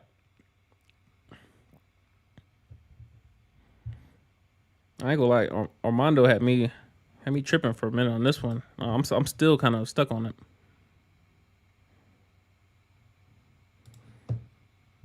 Miss Fix Exum. Hey, bro. I signed a contract for 6F. I ship out on November 30th, and I'm 25. Any advice for auto recruit going into 6F? Older recruit going into finance. Same advice I would give to a younger recruit going into finance. Learn, ask questions. Ask questions. Don't overthink it. If you're in FMF, if you end up going to the customer service side, use this to network, meet people, talk to people. You have a high population of people coming through and inundating your office. Leverage that. Get to know them. Ask questions. If you're on the budget side, learn as much as you can because that directly translates to the outside world. Same thing does on the FMF side. You can work for the federal government doing customer service as well. But budget is probably where we want to be at in terms of not dealing with customers every day and having a high influx of paperwork coming across your desk. I'd rather be dealing with the budget side, but it comes down to preference. But yeah, 25, network, talk to people, invest in relationships. Hope that helps. Dale Green, when are we getting merch? I don't know. Here's the thing about monetizing channels. It's a weird dynamic. It's something I've dabbled in loosely. At one point I was selling t-shirts. At one point I sold wristbands. You guys see down in the description, I got a PayPal, I got a Cashapp. Shout out to Gordon Kohler, super chats. I got a Patreon. I don't press those things heavily, mainly because I have an income and I don't need the extra money per se. I would like it. Trust me. I would like the extra income, but I don't like selling to people when I don't need to sell anything. Now, I have a hat that I made a couple samples of. It's amazing. It's my favorite hat. I wear it probably too often. But when it comes to selling it and like selling it in bulk, so here's the honest truth. I don't see a lot of financial participation on this channel, mainly because I don't ask. But even beyond that, people give when they want to. Gordon Kohler, 2 super chats, $55 total. I don't press people because when people really feel like they want to give to someone, they do. I'm the last person to sit here and like, all right, I need y'all to everybody put $2 in. Everybody give me $1. Hey, this live stream is gonna stop right here. I need everybody give me $2. Everybody go subscribe to Patreon. Everybody join the channel. Everybody buy this. It's like walking through the mall. Everyone tries to avoid those people sitting in the middle trying to, sir, ma'am, can I show you something? Can I show you something on your hand real quick? I hate that. Now, in light of that, I will admit there's a certain level of pride I have of not wanting to ask, especially in regards to, all right, I bought 100 hats for this amount. Is anybody going to buy something? There's a certain amount of pride that you do bring. I bring. I'm prideful. I'm arrogant. So I'm usually not that person that sits there and begs and asks and whatever. Like I'd rather go work and provide something that people want to buy. Kind of like iPhone. You see iPhone, they'll go either way to like create something that everyone wants. They're great at marketing and branding. And so when I think about myself, I'm like, do I have something that people actually want? Do I have something to offer that people actually want to buy, that people will lose sleep over? Do I have a Supreme-like product? Do I have an Apple equivalent product? Do I have a Samsung equivalent product? Do I have a MacBook Pro equivalent, a Sony A7S III equivalent product, a Tesla equivalent product that people want to buy? When I develop that product, you'll definitely see it. But for right now, I just have, if people want to give, shout out to the 2 more super chats. I'll definitely get to those. But yeah, when people want to give, I try to acknowledge those moments of organic kindness, because that is as rare as it will ever be. It is a random act of kindness where I don't impress upon nobody. I don't sit there and beg and, come on, everybody, put $2 in there. Come on now. No, it's the most organic it will ever be when somebody gives you a random act of kindness. But on top of that, I also want to have a quality product to offer as well. So, merch is in the future, but it's not currently on the range currently. But we'll revisit that. Super chats. Andy Perdomo with the $10 super chat. Thank you. I'm grateful. Thank you. I appreciate it. Gordon Kohler, I'm about to block you. If you If you give me more money, I'm gonna block you. I'm probably gonna refund it anyway. Bro, when I tell you to do something, do it. I'll explain it afterward. I'll tell you to do something because I'm being told that this needs to be done. This is what I struggle with. Entitlement. Hey, I'm there. I've been there, even now, of being stuck in the middle of the chain of command, and then something comes down, and I say, "Yo, just do this real quick," and then they say, "What? I'm busy. I'm doing something." I'm like, "It takes 2 minutes to do this. Also, it helps you. It benefits you later. I don't have time to explain it all. I'm gonna put it in an email eventually. I'm gonna explain it later. But this, and this. I know exactly what that feels like. It's probably one of the things I hate most about being a staff sergeant is being stuck right in the middle of two grown adults, and we got to play the telephone game of you tell them to do this, and then once they're done with that, tell them to do this. I'm like, you could just go straight to them, but chain of command. You're the supervisor. You got to convey the message. I hate it. And then when they do it wrong, and then they ask you, why is this not done like this? I'm like, they did it. I gave them instructions. Here's the email. I explained exactly the way you told me to say it. I gave it to them. It's not done. I followed up. Here's the evidence. I followed up again. Here's the evidence. And they say, it's not done. We want me, they're a grown adult. They're a grown adult. I told them it's not done. So I've been there, Gordon. Like, and it sucks. It sucks. It's a part of me that doesn't want to be a supervisor anymore. It's such a weird dynamic between adults. I'm like, y'all really playing telephone game around the office? Just tell them what you want done. If it's not done, we'll stay here until it's done. And that's really what it comes down to is just, all right, you have till call of business to have this done. If it's not done, we're just going to stay until it's done. And that's usually what gets people moving is my time is at risk. But once again, thanks for the super chat. Definitely know what you're talking about, man. It was probably the biggest adjustment of becoming a new supervisor, new staff sergeant is just constantly having to deal with other people's assignments, other people's. Yeah, it's different. It's different. Thank you. Stop sending me money. Thank you. I'm grateful. What else we got?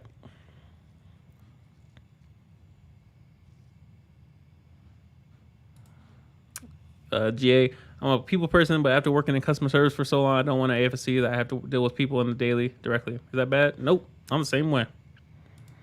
I work in budget now. I do not miss customer service, dealing with angry customers. I do not miss it. What else we got? Ken Parker, late to the program. How dare you? I'm a budget analyst, finance. Budget analyst. Yep. Try to skip down to the bottom. I better wrap this up, people. I am exhausted.